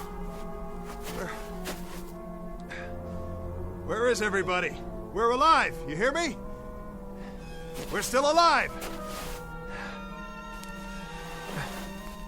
The crew. What about the crew? Did they bail out? Did I order them to bail out? No. No, I didn't. I remember that much. We rode it in together. They stayed with me all the way down. Because I'm the captain. Yeah, that's right. Captain Robert Embry. That's who I am. Blake's my co-pilot. Jimenez the navigator. Kransky, radio op and waist gun. Connors, he was tail gunner. And Klein. Sure. Klein, he was the upper turret gun. Let's see. Who else? Think. Gotta think. It was coming back to me, but I wasn't 100%, not by a long shot. My leg was racked up and my head felt like someone caught me with a left jab and a right hook that put me flat on the canvas. Now I saw the plane about 100 yards away and I knew I had to get back inside to see if the guys were okay. Blake! Jimenez! I kept walking toward it, but it didn't get any closer. That's the way things are in the desert. Something about all that sand and nothing to measure it by. But I kept going. I had to help them if I could. If there was any way, any hope. Are you all right? Connors! I climbed up on the wing and finally got in through the gun turret. I dropped down inside. Blake? Blake, answer me. That's an order. And there was Blake's cap on the co-pilot's seat. I knew it was his, but I turned it over and looked inside anyway. Blake, Gerald S., First Lieutenant, USAAF. And the radio op. His headset still plugged into the radio, but he wasn't there either. Jimenez. And Connors. All gone. If they were still on board when the plane crashed, then where were their bodies? No, I couldn't let myself think that way. Piece it together, that's what I have to do, piece it all together.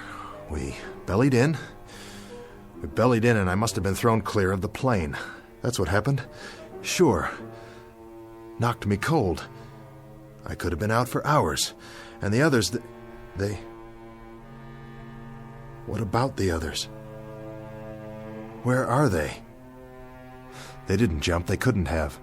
The chutes are still here, all of them. And they're not dead, they couldn't be dead. There are no bodies. But if they left the plane and started walking, why didn't they take me? Morse code. Yeah, I'm here. We're here. Wait. Give that to me one more time. Mayday, Mayday, this is King 9 calling Firefly. King 9 calling Firefly. Pancaked in the desert. 1 hour, 30 minutes from last checkpoint. Bearing 290 degrees. Terrain flat and sandy. Low hills to the north. No other landmarks. No sign of crew. Mayday. Mayday. King 9 to Firefly. Come in, please. No answer. Nothing in the headphones. Not a blasted thing. Easy now. Easy. Don't panic. Go back to where this all started. The last thing I remember. I'm sitting in the cockpit. Right here. We're dipping. The ground's coming up to meet us, and we're sitting down hard. Flaps down. Level her out. Get over that dune. She won't hold. I can do this. I promise you.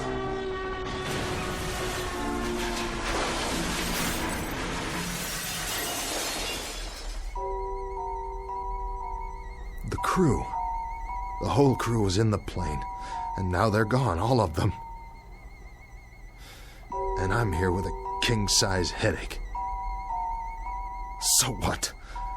I got off easy. Nothing to worry about. But the main thing is not to forget. I'm responsible for this crew. I'm in charge. As far as it's within my power, I've got to keep them alive. I've got to keep them out of this. Every last man. I command this aircraft, and I'm responsible. I'm in charge. Nobody else. I'm responsible for all of them. Klein, Jimenez, Connors, Blake, Kransky, every last man. Who's out there? Blake? Is that you? Blake? Blake!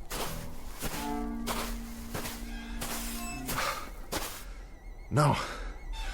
It's not you, is it? Just a piece of the tail assembly. Well then, where are you, Blake? Guess you wouldn't leave any footprints. Not for long in this wind. What in the... What is this? Klein, William F., Tech Sergeant, USAAF. Klein? Sergeant Klein, you incredibly stupid jerk. You dropped your canteen. You dumb Bronx cowboy, you idiot. You're gonna need water out here. Don't you know that? Don't you know anything? I still got a nursemaid, you, huh? Is that it? This is some crew I got here. Some crew, all right. Run around dropping canteens full of water. You couldn't find your way off a golf course without a map. And I gotta stick around and wipe your noses and comb your hair and see that you wash behind your ears because you're the worst bunch of survivors I ever... Wait. That's the plane. Somebody's trying to start her up. But... who? Hey! Hold up! That's my plane! But... who's in the cockpit?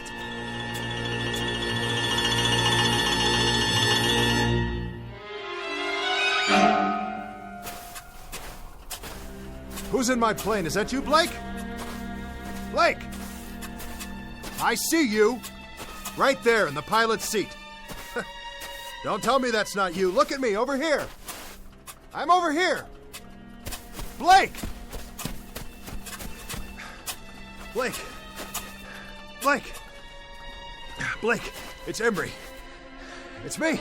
It's the captain. I'm here. I'm here, Blake. Blake, what's the matter with you? Can't you hear me? Blake! Where are you? Where'd you go? What's the gag, Blake? Hey, come on, fellas. If this is a gag, knock it off. It's not funny anymore. Strictly not funny at all. Why are you guys hiding from me? Don't you get it? I'm only trying to do my job. That was when I knew, really knew, something was very wrong. It was more than the flak and veering off course and the crash and not knowing where I was. Oh, I was in the desert, all right. But where exactly, and where was my crew? Huh? If someone was playing mind games with me, the question is, who and for what reason? Because wherever I was now, I wasn't just in the middle of a desert in North Africa. If I was the only one there after all, then the mind games had to be going on in my own head and not anybody else's. The big question was, why? The first thing I had to do was pull myself together and find out if I really was alone. And if I was, what the devil had happened to the others. I had to find out, don't you see? Whether I survived or not, I had to know.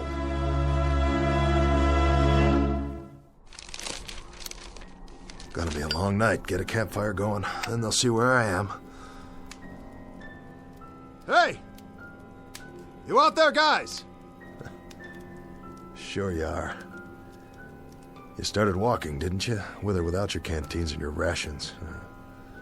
But you won't get very far. You couldn't have. I wasn't out that long. You watch it, boys. The animals are restless tonight. Whatever kind of animals live in the desert. Blake! Jimenez! Connors! Klein! The whole lot of you! This is your captain speaking! Look over your shoulder! Here I am! I'm waiting!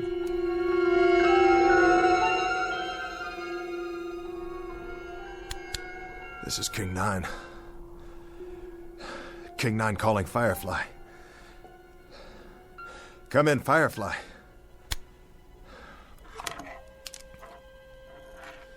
Let me tell you something, Firefly, if you're still out there. Now listen up.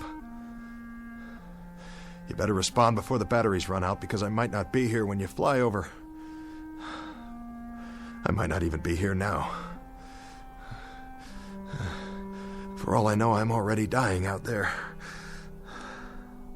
Lying in the sand with a fractured skull. This is all going on inside my brain-damaged head. For all I know, this whole thing is one big hallucination. Sure. Think about it. If I see something, or if I only think I see something, how can I tell the difference? How could I be sure? Could you?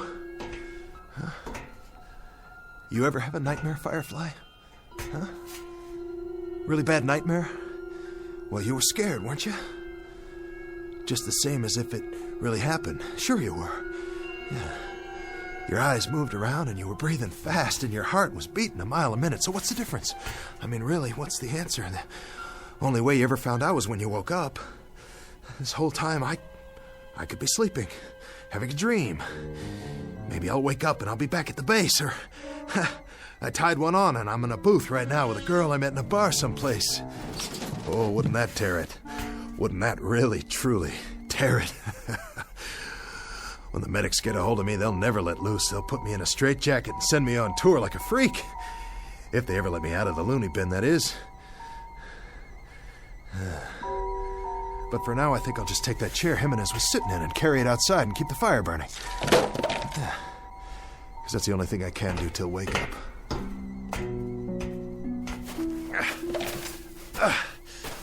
Hallucination, hell. I saw Blake. I saw my co-pilot sitting in that cockpit. That was no hallucination. I saw him. Nobody can tell me any different. Maybe I'm a little woozy, but I'm not that far gone yet. Concentrate. Gotta keep my head clear. Piece it together. I'm Robert Embry, captain. I fly a B-25 bomber. It's called King 9. It crash-landed in the desert. This desert right here. Because I ran out of fuel. Yes, I did. I did that. And now I gotta keep the fire going. So they'll see. And come back. You're responsible for the ship and the men. You, mister. Now you gotta pick up the dice and you gotta throw until you make a pass. That's the hand and you gotta make it. 6 the point. 6 crewmen. They're in your hands.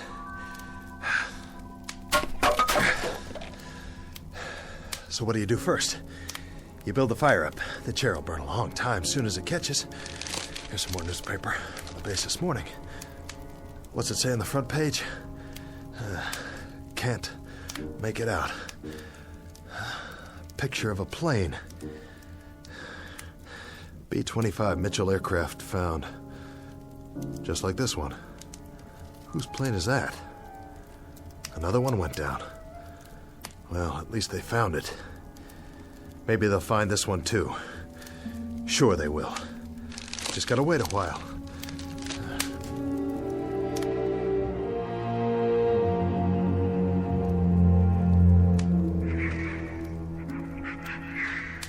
Embry, Robert, 24 years old. I took pre-flight training at Amarillo, and then I took multiple engine at Randolph, and I went to England. And then to Africa. And now we're based in Tunisia. And we were on a routine mission to southern Italy, and we caught some stray flak where there wasn't supposed to be any. And then we ran out of fuel. And I got the poor devils off. Of course. I did that too. It was my fault. I got that much down, no question about it. It was my fault. But where are they? Where'd they all go? Hey! Hey, fellas! No more hide and seek, okay? Time to come home now. Dinner's ready. Come to Papa. Fellas! Fellas! What's this? A cross? Made out of metal? From the plane. And a flak helmet hanging down. But who? Who put it here? Somebody wrote something. Tech Sergeant William F. Klein died of wounds received in crash April 5th, 1943. Rest in peace, buddy. The crew. Oh, Klein, I didn't know. I didn't know. I'm sorry. I had no idea. Rest in peace, kid. Rest in peace. Captain! Huh. Who goes there? Blake! Is that you, Blake? Captain M. Connors? Hello, Captain. Kransky! It's you, and who's that? Here, sir. Jimenez! And the man next to you, what's the matter with his face? Is that blood? All present and accounted for, sir. Klein, I don't believe it. You're not dead. Well, neither am I. Neither am I. I'm here, fellas. We're all here. We can do it. Whatever it takes. Come on. Plane's over here. I'll show you. See? It's kind of banged up and the aft fuel tank's definitely shot, but the other engine looks okay. And some of the instrumentation's haywire. Of course, we'll have to get our wheels down. We'll have to raise the ship and get under there. Because we're not going to walk out of here, that's for sure. That's a definite. Can't walk out, so we're going to have to fly. But I'll get her up, boys. You can trust me. I'll get her back up. How does that... Hey! Hey, where'd you go? You hiding behind that sand dune again? What do you want to do that for, huh? Hey, guys. Where are you? Listen to me. We can do it. I can do it. You'll see. All we have to do is get this propeller out of the sand and free it up.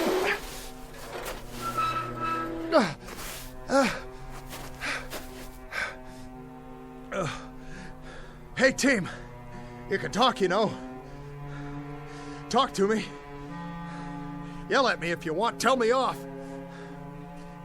But say something. Where are you? Where are you? Where are you?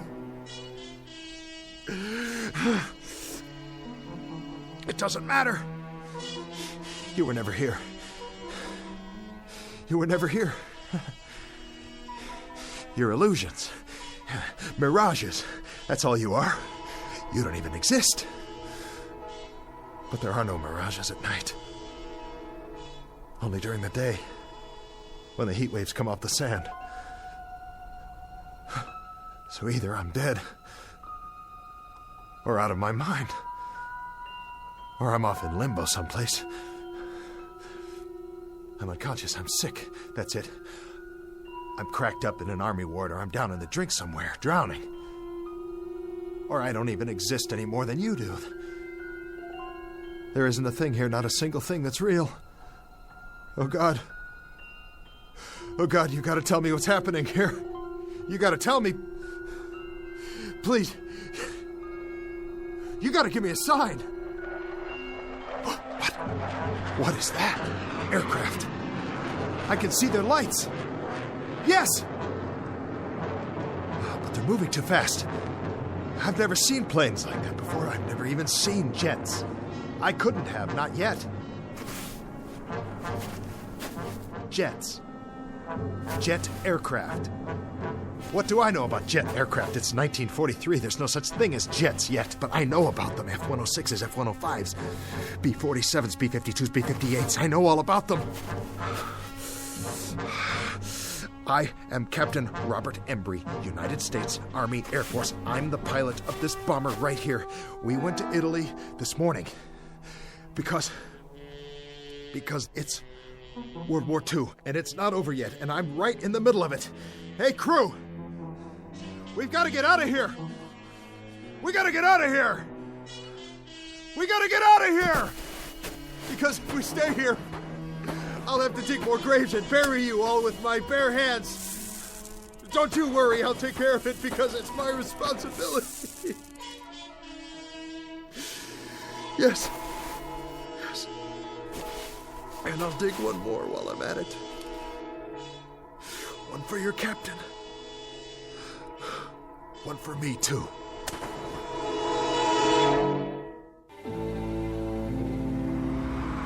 It's your Tribune here. All the news. Latest on the Kennedys. Big changes in Cuba.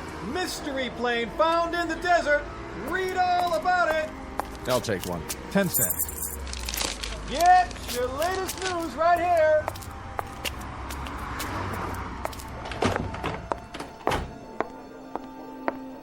Paging Dr. Benway. Dr. Benway, please go to ICU. VA Hospital, please hold. Where's Dr. Martin's office? Third floor to your right. Thank you. Veterans Administration, how may I direct your call?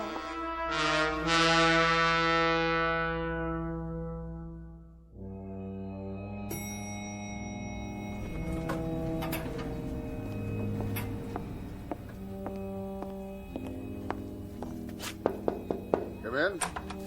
Dr. Martin. Yes? Stephen Markham. Oh, thanks for coming over on such short notice. Not a problem. Your patient, Embry, is that his name? Robert Embry, age 41. He was admitted a few hours ago. May I see his chart? Happened this morning. He went by a newsstand, looked at a paper, and went into shock. When the ambulance got there, he was almost catatonic. This newspaper? Yes, that's the one. And that's what set him off the front page? That's why I thought we should have a psychiatrist in on it. Odd. I thought so, too. So after he came around and told me the story, I spent the day digging into the fellow's background. I checked with the Pentagon in Washington. It's all confirmed. The information's in the file. He was a captain in the Air Force. Flew a B-25, Africa and Italy. 37 missions.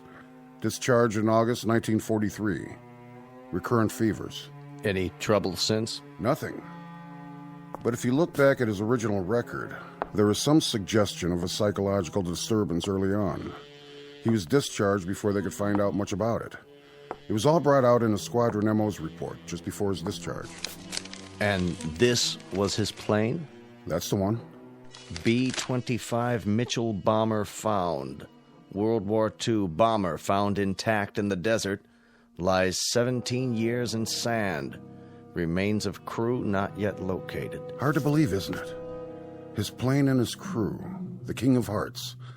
They took off for Italy on what was supposed to be a routine bombing mission. They'd done it many times before. But Embry never went on that last mission. He reported to sickbay that morning, and someone else flew the plane for him, his co-pilot, Blake. It never returned. And for 17 years, he's known that and carried it around with him buried deep in his gut. Not deep enough. When he saw the picture of his plane on the front page, he wasn't able to keep himself from letting out one scream, and then going into shock. The mind is a very delicate thing. Sometimes there's an infinitely fragile balance. We never know how fragile until something sets it off and tips the balance one way or the other. Something like this, completely out of left field. How's he doing? I was just going to check on him again. Why don't you come along?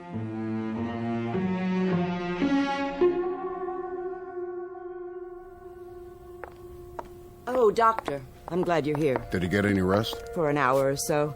He still seems agitated and disoriented. Thank you, nurse. Dr. Markham here would like a word with him. Of course. How are you feeling, Mr. Embry? Sorry, I don't know what's wrong with me. That's what we're here for. To get you back on your feet. That's our job. Crazy dream. Crazy. Was it? I went back. Where? The desert. Take it easy, Mr. Embry. You don't have to go over it again. Go ahead. You went back, and then what? Back to the ship. I tried to find the guys. I looked for them, looked all over, I swear. But they were gone. I thought I saw Blake and then the others, but it wasn't real. A mirage. Yeah, a mirage. An illusion, that's all. He wasn't there. None of them were. It was an illusion, Mr. Embry. You know that now, don't you? I guess so. I guess so. It seemed so real. It's over now. All that's behind you. Is it? I should have been on that plane. I should have gone on that mission. I chickened out. You didn't chicken out. And you had no way of knowing that the plane would never come back. You'll realize that as time goes on, and you'll feel better for it, Mr. Embry. It's out in the open now. You don't have to keep it buried inside you. That's what's been hurting all these years. How did you know? You've been carrying around one gigantic guilt complex for something that wasn't your fault. Buried. Yeah. Buried. I found Klein's grave. Did I tell you that? He was killed in the crash. Take it easy. But then I saw him. And I saw the others, too. I thought I did. I thought I did for a moment. The whole crew. I would have buried them, you know. The last thing I dreamed, I was digging graves for them in the sand so they could be buried just like he was. You need to get some sleep now. I'll ask the nurse to give you a sedative. As soon as you're ready, you can get back to your life, but there's no hurry about that. What you need right now is rest. Another crazy thing. Another part of the dream, whatever it was. I was standing in the desert, and I asked for a sign. And I looked up, and there were these planes overhead in the night sky. They were moving fast, and they made streaks, and I could tell by the sound. They were jets. Isn't that wild? It was 1943 in the African desert, and up above me were jet planes. F-105s and 106s. Just as if I'd gone back there today. Did I? Did I go back? To the plane? Is that possible? Well, of course it is. In your mind. That's how you went back, Mr. Embry, in your mind. The greatest time machine of all. Go to sleep, Captain Embry. You're entitled. You're going to be all right. Thank you, Doctor.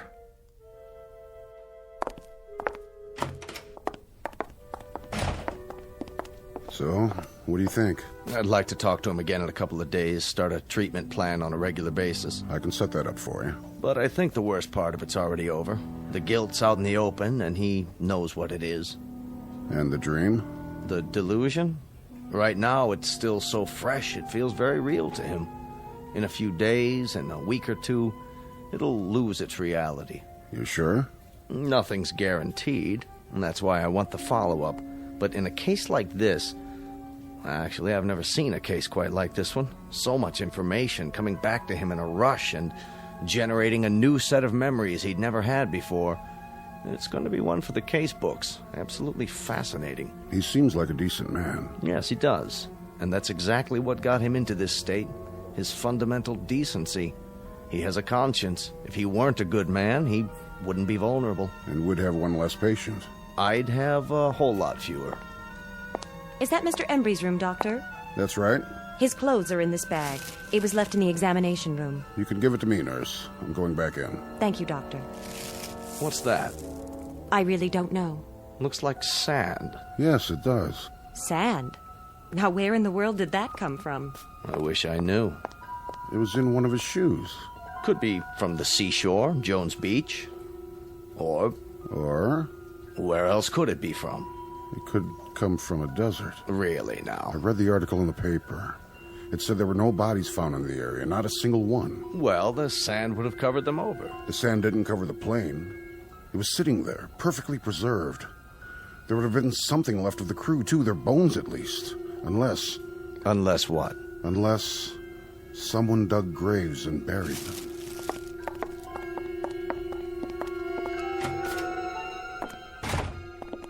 Mr. Embry.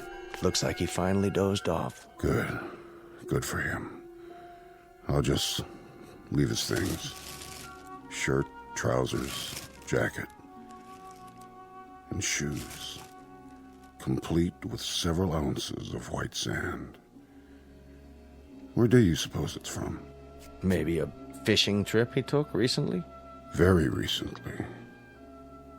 Or from a plane. From a B-25 called the King of Hearts. Wherever it's from. Rest easy, Mr. Embry. You've had a long journey back. Very long. Now you can rest. Meanwhile, I'll leave your shoes by the bed.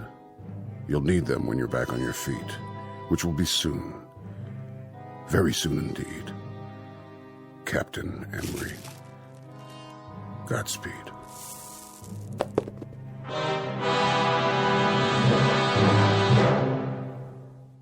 Portrait of an enigma buried in the sand. A question mark with broken wings that lies in silent grace. A marker in a distant desert shrine. Odd how the real consorts with the shadows. How the present fuses with the past. How could it happen? The question is on file in a barren desert. And the answer? The answer is waiting for us in the Twilight Zone.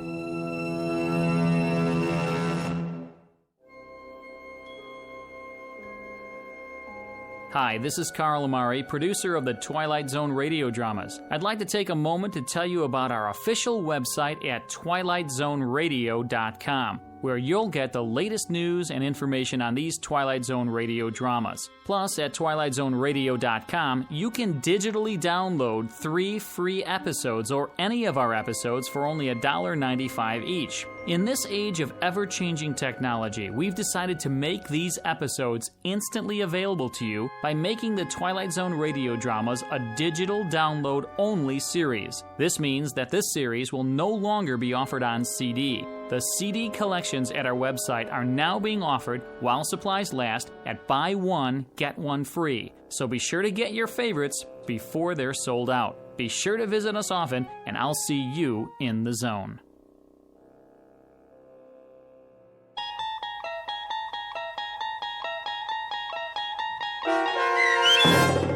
King 9 Will Not Return, starring Adam Baldwin with Stacy Keach as your narrator, was adapted for radio by Dennis Etchison and based on a script by Rod Serling.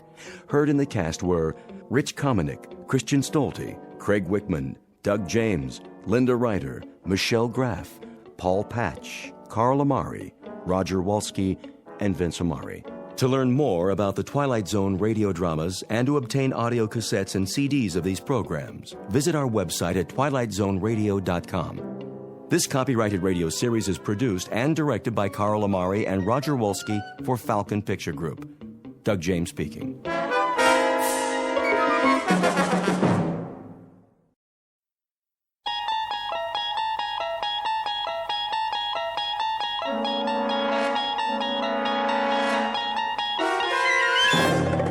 You unlock this door with the key of imagination. Beyond it is another dimension. A dimension of sound, a dimension of sight, a dimension of mind. You're moving into a land of both shadow and substance, of things and ideas. You've just crossed over into the Twilight Zone.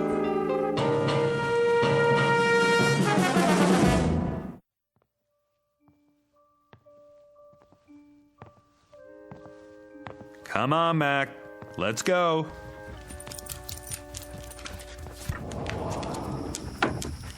Out in the backyard. You got plenty of water, big guy. What's the matter? Something out there? Hey, maybe it's a squirrel. Nothing you can't handle. See you in the morning, big guy.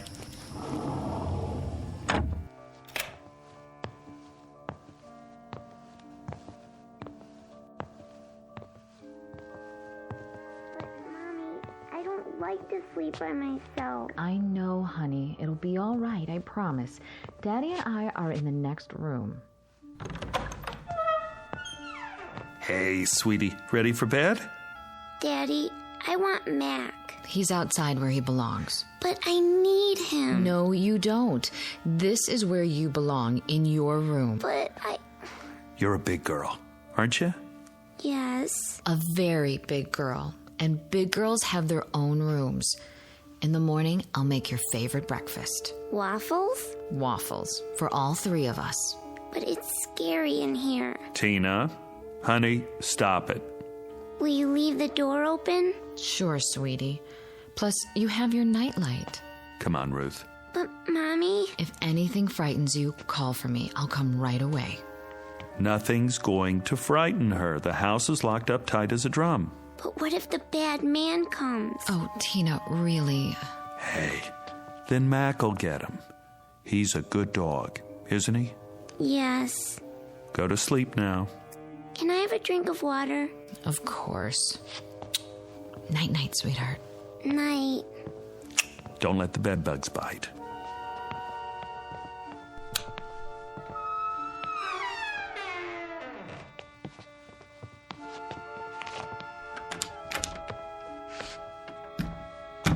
She's been scared of her own shadow lately.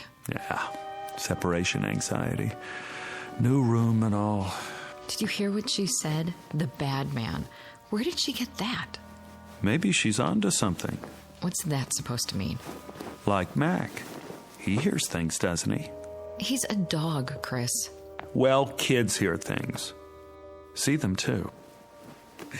Oh, I remember when I was little, my sister used to tell me about the Nighthawk. The what? That's a good question. I never did find out. But she'd say, the Nighthawk's gonna get you. Oh. Kept me on my toes. What a mean sister. Maybe she was just looking out for me. I thought I saw all sorts of things. Face in the window, something in the yard. You would. Just the same, maybe there are things we can't see. Just kids and animals. That's enough, Chris. Like when Mac hears a squirrel or smells another dog down the street, but we can't because we don't have the senses. Next, you're going to tell me that there is a bad man. I didn't say that. Now I won't sleep a wink. That's not what I mean. Oh, what do you mean? Nothing. I don't know what I'm talking about. No, you don't. Come to bed. Sorry. You should have been a science fiction writer. Visible world. Nice. Makes me feel all safe and secure. I said I'm sorry. Well, this is the real world. Remember that. I'm turning out the light.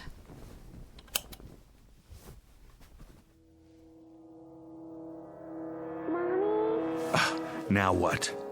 Oh, I forgot to get her a drink of water. If you get up every time, she'll never go to sleep. But I promised. One time. That's it. Agreed? Agreed. Mommy? Daddy? The voice of one frightened little girl. Name, Bettina Miller. Tina for short. Description, 6 years of age, average height and build. Blonde, quite pretty. Last seen being tucked into bed by her mother only a few minutes ago. Last heard, there's the rub as Hamlet puts it, for she can still be heard quite clearly, despite the curious fact that very soon she won't be seen at all. Not by her father or mother or anybody else. Present location? In the next bedroom, or so it seems. At this moment, it might be more accurate to say that she's just become a resident of an unseen world called the Twilight Zone.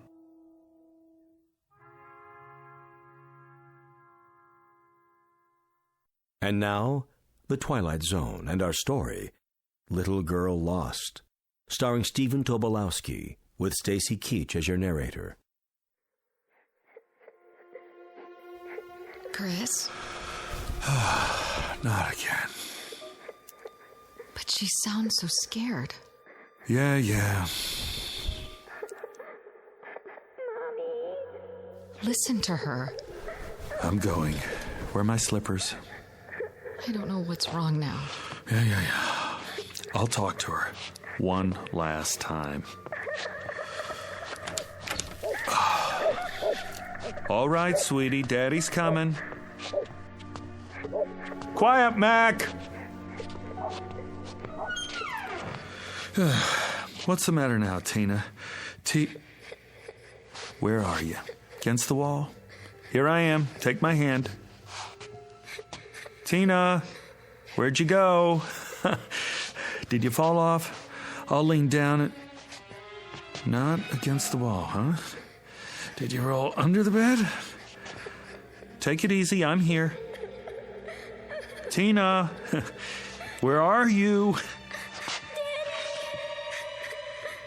Over here. Come on out, baby.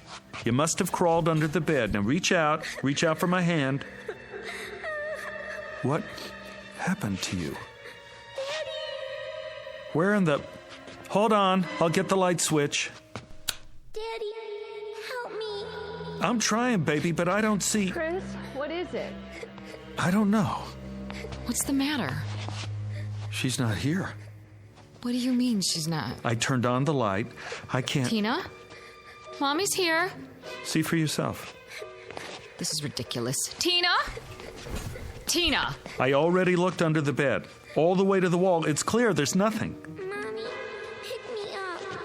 I'm trying, baby. Chris? Where is she? I don't know. But I can hear her right in front of me. I can too. It doesn't make sense.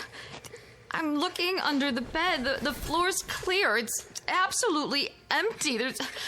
I don't see anything. Honey, I don't know what to tell you. What are we gonna do? Quiet, Mac! Listen, what's happening to her? Where is she? I'm tired, Mommy.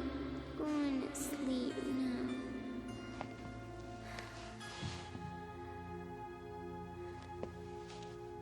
Tina? Tina?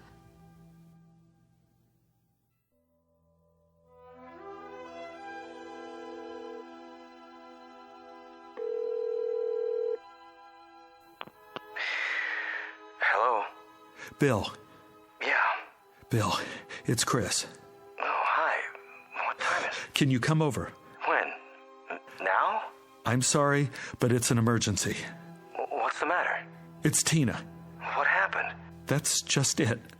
I don't know. You don't... She's disappeared. From the house? You mean she wandered off? No. Somebody took her? She hasn't been kidnapped. Well, then what? I can't explain. She's here. Is she injured? I don't think so, but... So she's okay? I don't know. Let me get this straight. She's there, and she's not hurt, and she's... She's here, but she's not here. I don't follow. Bill, for God's sake, get over here. I don't know who else to call. And hurry.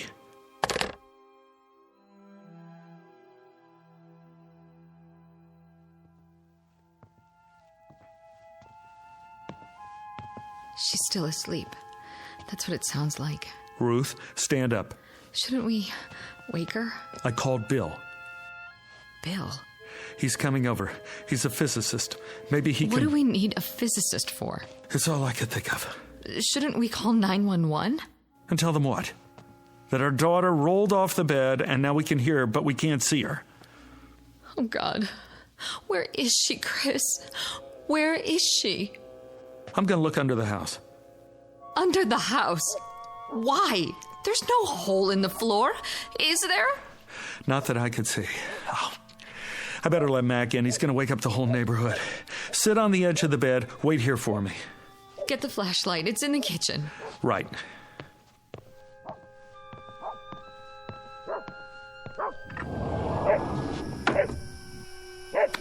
Come here, boy.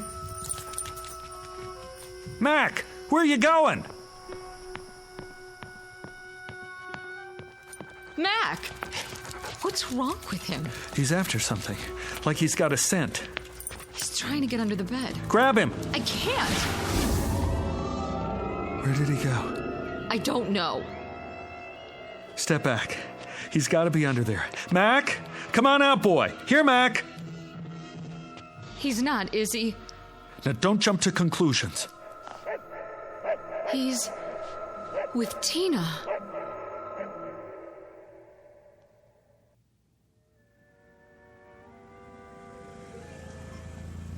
Oh, he's here.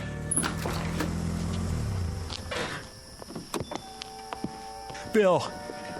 I got here as fast as I could. Thanks. What's up? I'd tell you if I could, but you wouldn't believe it. Try me. I wouldn't know where to start. You better see for yourself. See what? They're in the bedroom. You remember Bill, honey? From work? Ruth? She's still asleep. Listen. Where's your daughter? Under there? Take a look. I don't see anything. Neither do we. Do you have a flashlight? Here. You were right. About what? Don't believe it. Let's move the bed. Bill, where is she? I'm about to lose my mind. Well, at least she's breathing normally. So she must be okay. Take the other end. Got it. Wait. It's not that heavy. We'd better mark where the legs were. Why? Do what he says. Anything will work. Those books in the corner. Put one on the floor here and here. I don't see. Thanks. Now, from the front, lift. Right. Two more under this end. Here? Perfect. Now, lift it away from the wall just a few feet. There. All right, now set it down. Okay. You can still hear it. That's her breathing? Yes. And these 4 books mark where the bed was. The sound of her voice is inside the rectangle. The dog was too a while ago. Dog? Mac. I let him in the house and he ran straight for this spot, dove under the bed, and poof. He was gone too. But we could still hear him. Not now, though. Not now. You felt the entire area? All over, several times. And? Nothing. Okay. What are you doing? Stepping very, very carefully into the rectangle. Looking for... the opening, maybe. I want to cover everything between here and the wall. The opening to what? I don't know yet, Ruth. Quiet. There. Do you hear? I hear. You're moving as if you're afraid you're going to step on her. But there's no hole in the floor. You can see that. Yes. Why are you moving your hands? To cover the air above the floor as well. I did that. We both did. Well, maybe not every inch, but... All right, take it easy. I'm almost at the wall. I don't get it. Get what? It's not in front of the wall. So that means it must be... Bill! Look out! Your hand's going into the wall. Pull out! Pull out! I guess I found it. Found what? Bill, what was that? Your whole hand disappeared into the wall. It did. I saw it. So did I. This must be it. What is? The opening. To where? I'm not sure. But off the top of my head, I'd say... to another dimension.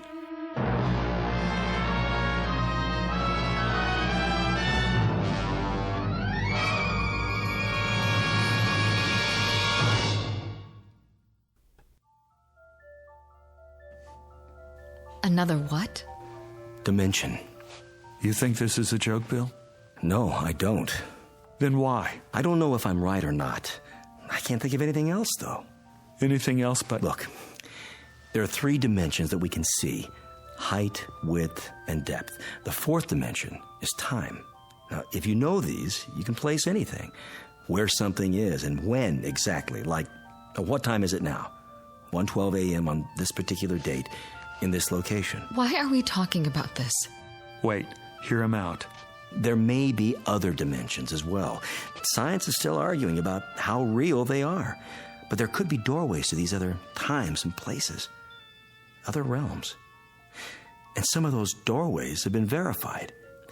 Have you heard of wormholes? I don't see what all this has to do with my little girl. Wait, I think I'm getting it.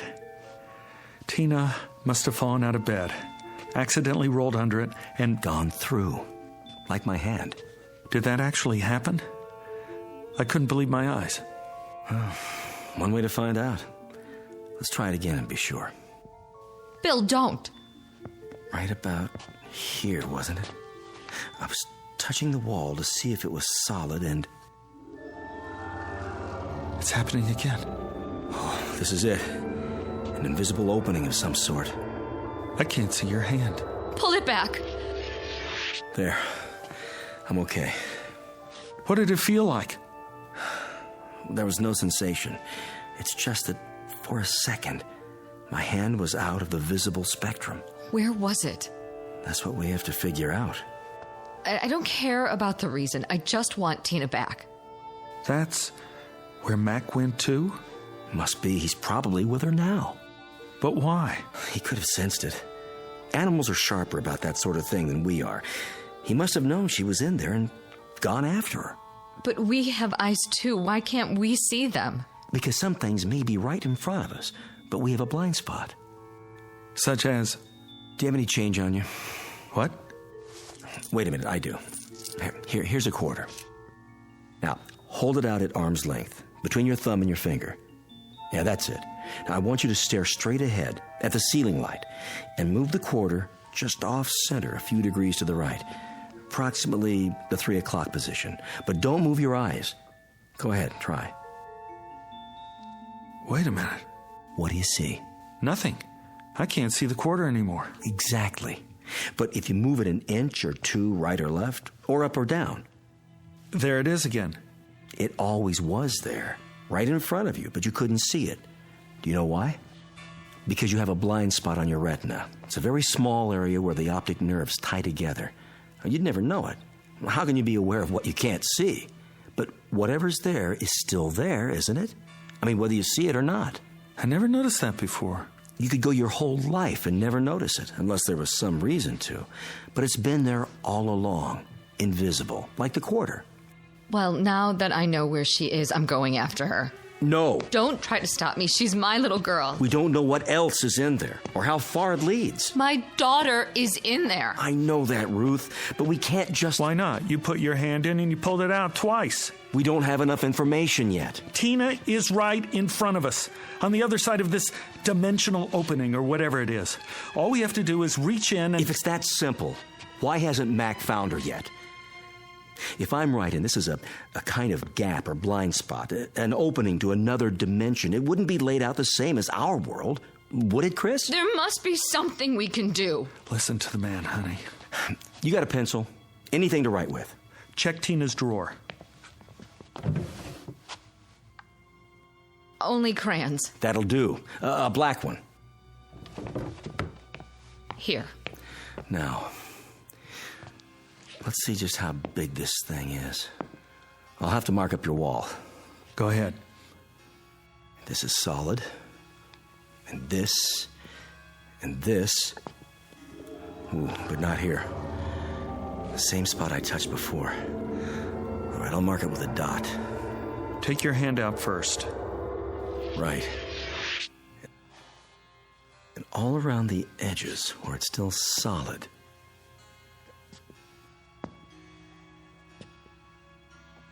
There.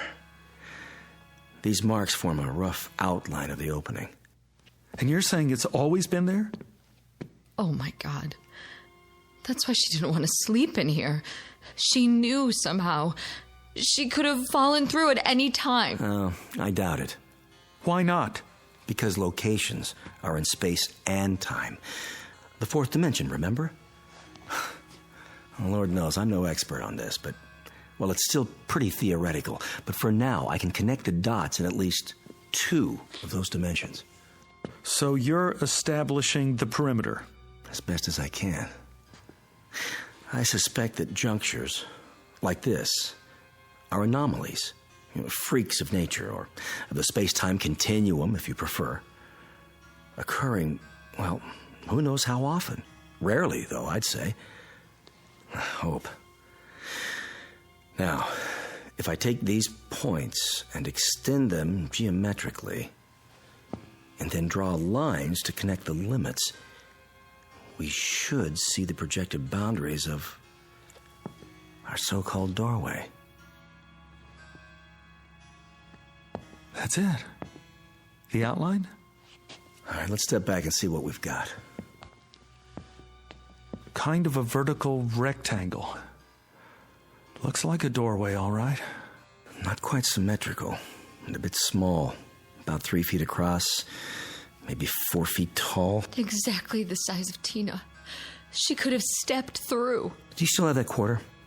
Here. Throw it. What? At the wall. What for? It's a test. Toss it between the lines, and we'll see what happens. Okay, here goes.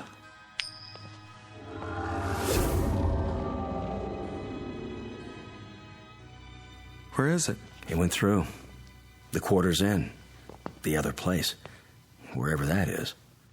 Now what? Well... What are you doing? Shh. This is where I heard her. Where the bed was. The sound was the loudest just off the floor, but now... I can't hear her anymore. Chris! Let me try. Put your head down as low as you can. She's right. I can't even hear Tina's breathing. No. Tina? Answer me, sweetheart. Where are you? Tina? What's happened? The temporal dimension may be shifting. In that case, she could be anywhere. Tina! Tina! Hold it down. You hear anything at all? No. She's gone. Get up, Ruth. Move around, both of you, and keep listening. What's the point? It's a chance. Do it.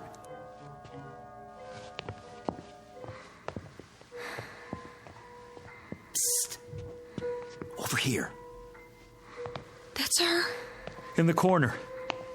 What in the name of... Quiet. It's getting weaker. Where's she going now? Tina, come back! Keep looking for her. But how? Come on. Where? Anywhere. Try the whole house. I'll take the living room. Tina? Tina? What is it? She's gone.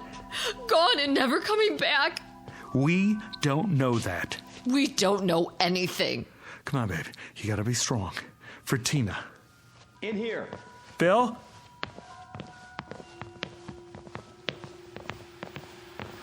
What are you doing by the television set? Put your ear next to mine. Daddy, I want my dolly. Tina? I'm here. Mommy, I can't see you. What is this? First, she was in the bedroom, now she's in here. I've told you what I think, Chris. But she went into this other dimension in the bedroom. What's she doing here? If I could tell you, I would. You've got to think rationally. How can we think rationally about an irrational situation? One step at a time. We try every possibility. Cross off the ones that don't work. I'm not going to wait. Neither am I. We can't get ahead of ourselves. My daughter needs me. I've got to go to her somehow, some way. Mommy? Daddy, help me. Help me now.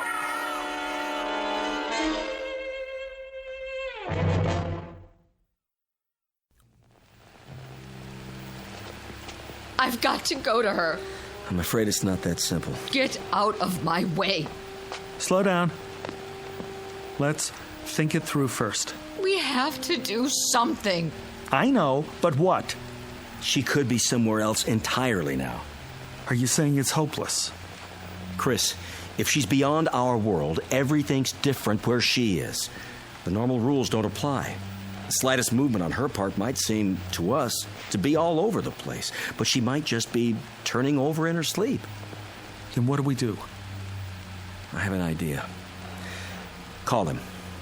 Who? The dog. Call him. Hurry. Mac! Here, boy! That's it. Here, that's a boy. There she is. I hear her. Where are you taking me, Mac? I don't want to go. Stop it! Tell her to go with him. Tina! She hears you. She hears you. Go with Mac, baby. Please, go with him. Where are you? Here, baby. I'm here. Just tell her to go with the dog. Sweetie, go with Mac. Right now, baby. Where is he taking me? Where we are. You want to be with Mommy and Daddy, don't you? Yes. Then go. Will he take me to you? Yes, baby. He will. All right, Mommy. Hurry, Mac. Let's go. The dog should go back to the place where he entered. Yes.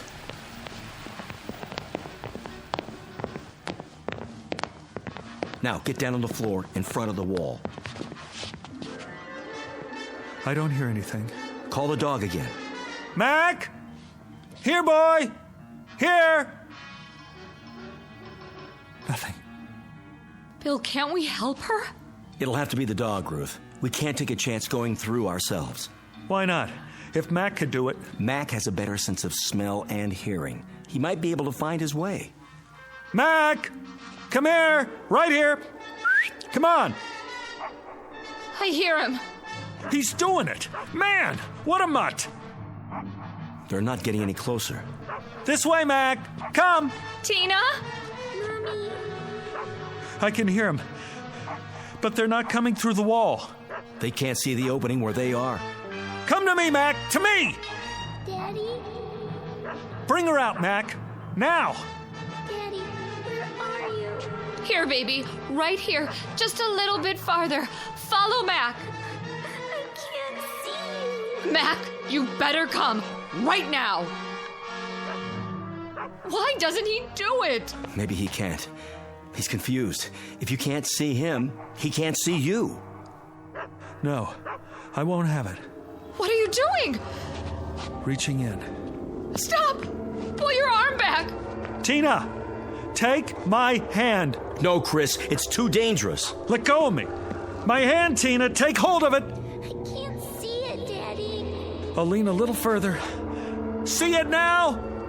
No. Chris! Here! Here! Chris! Chris!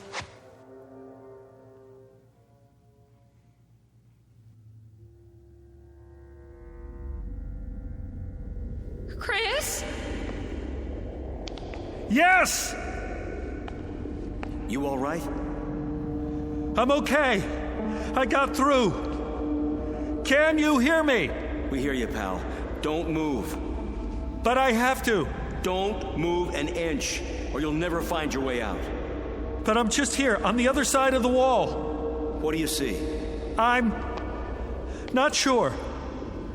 It's dark. There are lights, millions of them, like stars. Some of them are flashing, moving past, and there's some kind of mist. I can't make out anything else yet. Don't even try. Stay where you are. I've got to find her. Let her come to you, Chris. Call her. Yes, call her. Tina! Daddy? I can hear her. She's close. Where are you? Come to the sound of my voice. I don't know which way. I gotta help her. She can't see any more than I can. Chris, I mean it. Daddy, I'm scared. Don't. Wait there for her. I don't have a choice. She needs me. Tina! Where are you, Daddy? Right here! Where? Is Mac with you? Yes. Grab his collar. Can you see his collar? I think so. Put your fingers under it. Mac, where are you going?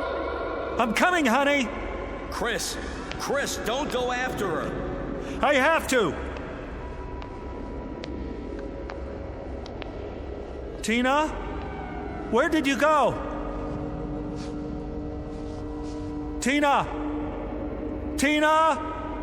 I'm over here, Daddy. Stand still. I don't like this place. Don't be afraid. I'll get you out. Where's Mommy? Waiting for you at home. In your room. She's waiting for us. Listen to my voice. Come to me. I don't know where you are. I can't see you, Daddy. Where's Mac now? Here. Grab onto him. Hold tight. Can you do that for me? I'm trying. Chris! Hurry! Got his collar yet? Yes. Get a good grip now. Okay, Daddy. But he wants to run away. You have to stay with him. Don't let go. Mac! Bring her here. Bring her to me, Mac. Is he bringing you, Tina? Yes. Hold on tight, baby. Go where he wants to go. I will. You'll be here in a minute. Mac knows the way. Just hang on. Come on, Mac. Come on, boy. Chris, we're running out of time. That boy. Here. Right here. Can you see her yet? I'm not sure. There's shadows moving. Yes! Tina? Here, boy. That's right. Daddy, pick me up. Take my hand. I'm right in front of you. Reach out. Little closer. I can't see you. I know it's hard. Just try. That's it. Closer. There. I got her! Oh, Daddy. Oh, baby. Baby. You're okay now. Daddy. Oh, baby. I got her. Hi, Mac. You big, beautiful animal. You did it. You found me. I want to go home. Me too. That's where we're going. Mac, let me take your collar. Now go. Go to Tina's room. Where is it, huh? Put your arms around my neck, honey. Hold tight.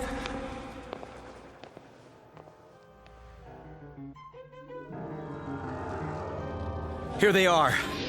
Tina! Mommy! Take her. I've got his legs. I'm pulling as hard as I can.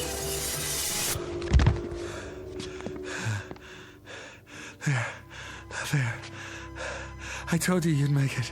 Oh, Chris. How does she look? Fine. She looks beautiful. Mommy. Come on, honey. Let's get you out of this room. I better go with him. Sit down on the bed. Get your bearings first. Oh, man. What happened anyway? I pulled you out. Feet first? How did you do that? Half of you was still here. But I was walking around. You only thought you were. I was holding on to you the whole time. I didn't feel it. I know you didn't. How come you kept telling me to hurry? Because. Yeah? The opening was getting smaller. What are you talking about? The time element. At least that dimension was changing, or starting to. And if it had happened, we would have lost the location on both sides. For how long? I couldn't begin to guess. The opening was shrinking? See for yourself. Solid all over, now. Including the area inside the lines. It was closing up the whole time. You mean...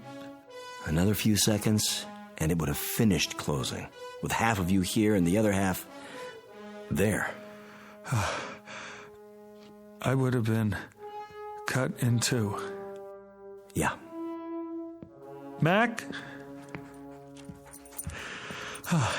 You did good, Mac. Real good. How would you like to sleep in the house from now on? Keep an eye on things. Yeah, that a boy.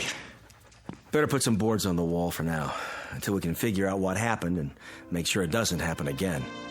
Can we do that? Well, we can try. Meanwhile, you might not want to let her sleep in here for a while. Are you kidding? No way. Tina will never have to sleep in here again.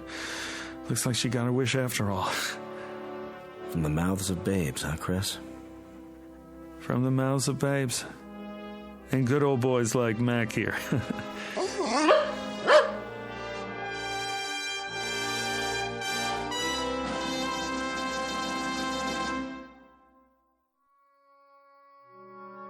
A brief journey into another dimension, perhaps.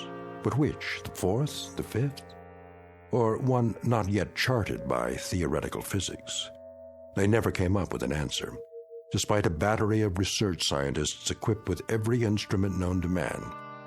No explanation was ever found, only a little more respect and uncertainty about what can happen in the Twilight Zone.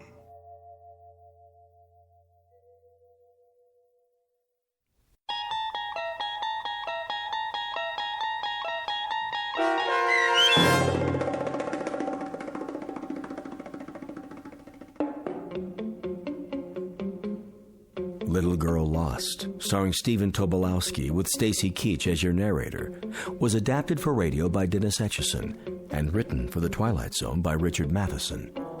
Heard in the cast were Alyssa Frayden, Dana Bokor, and Doug James.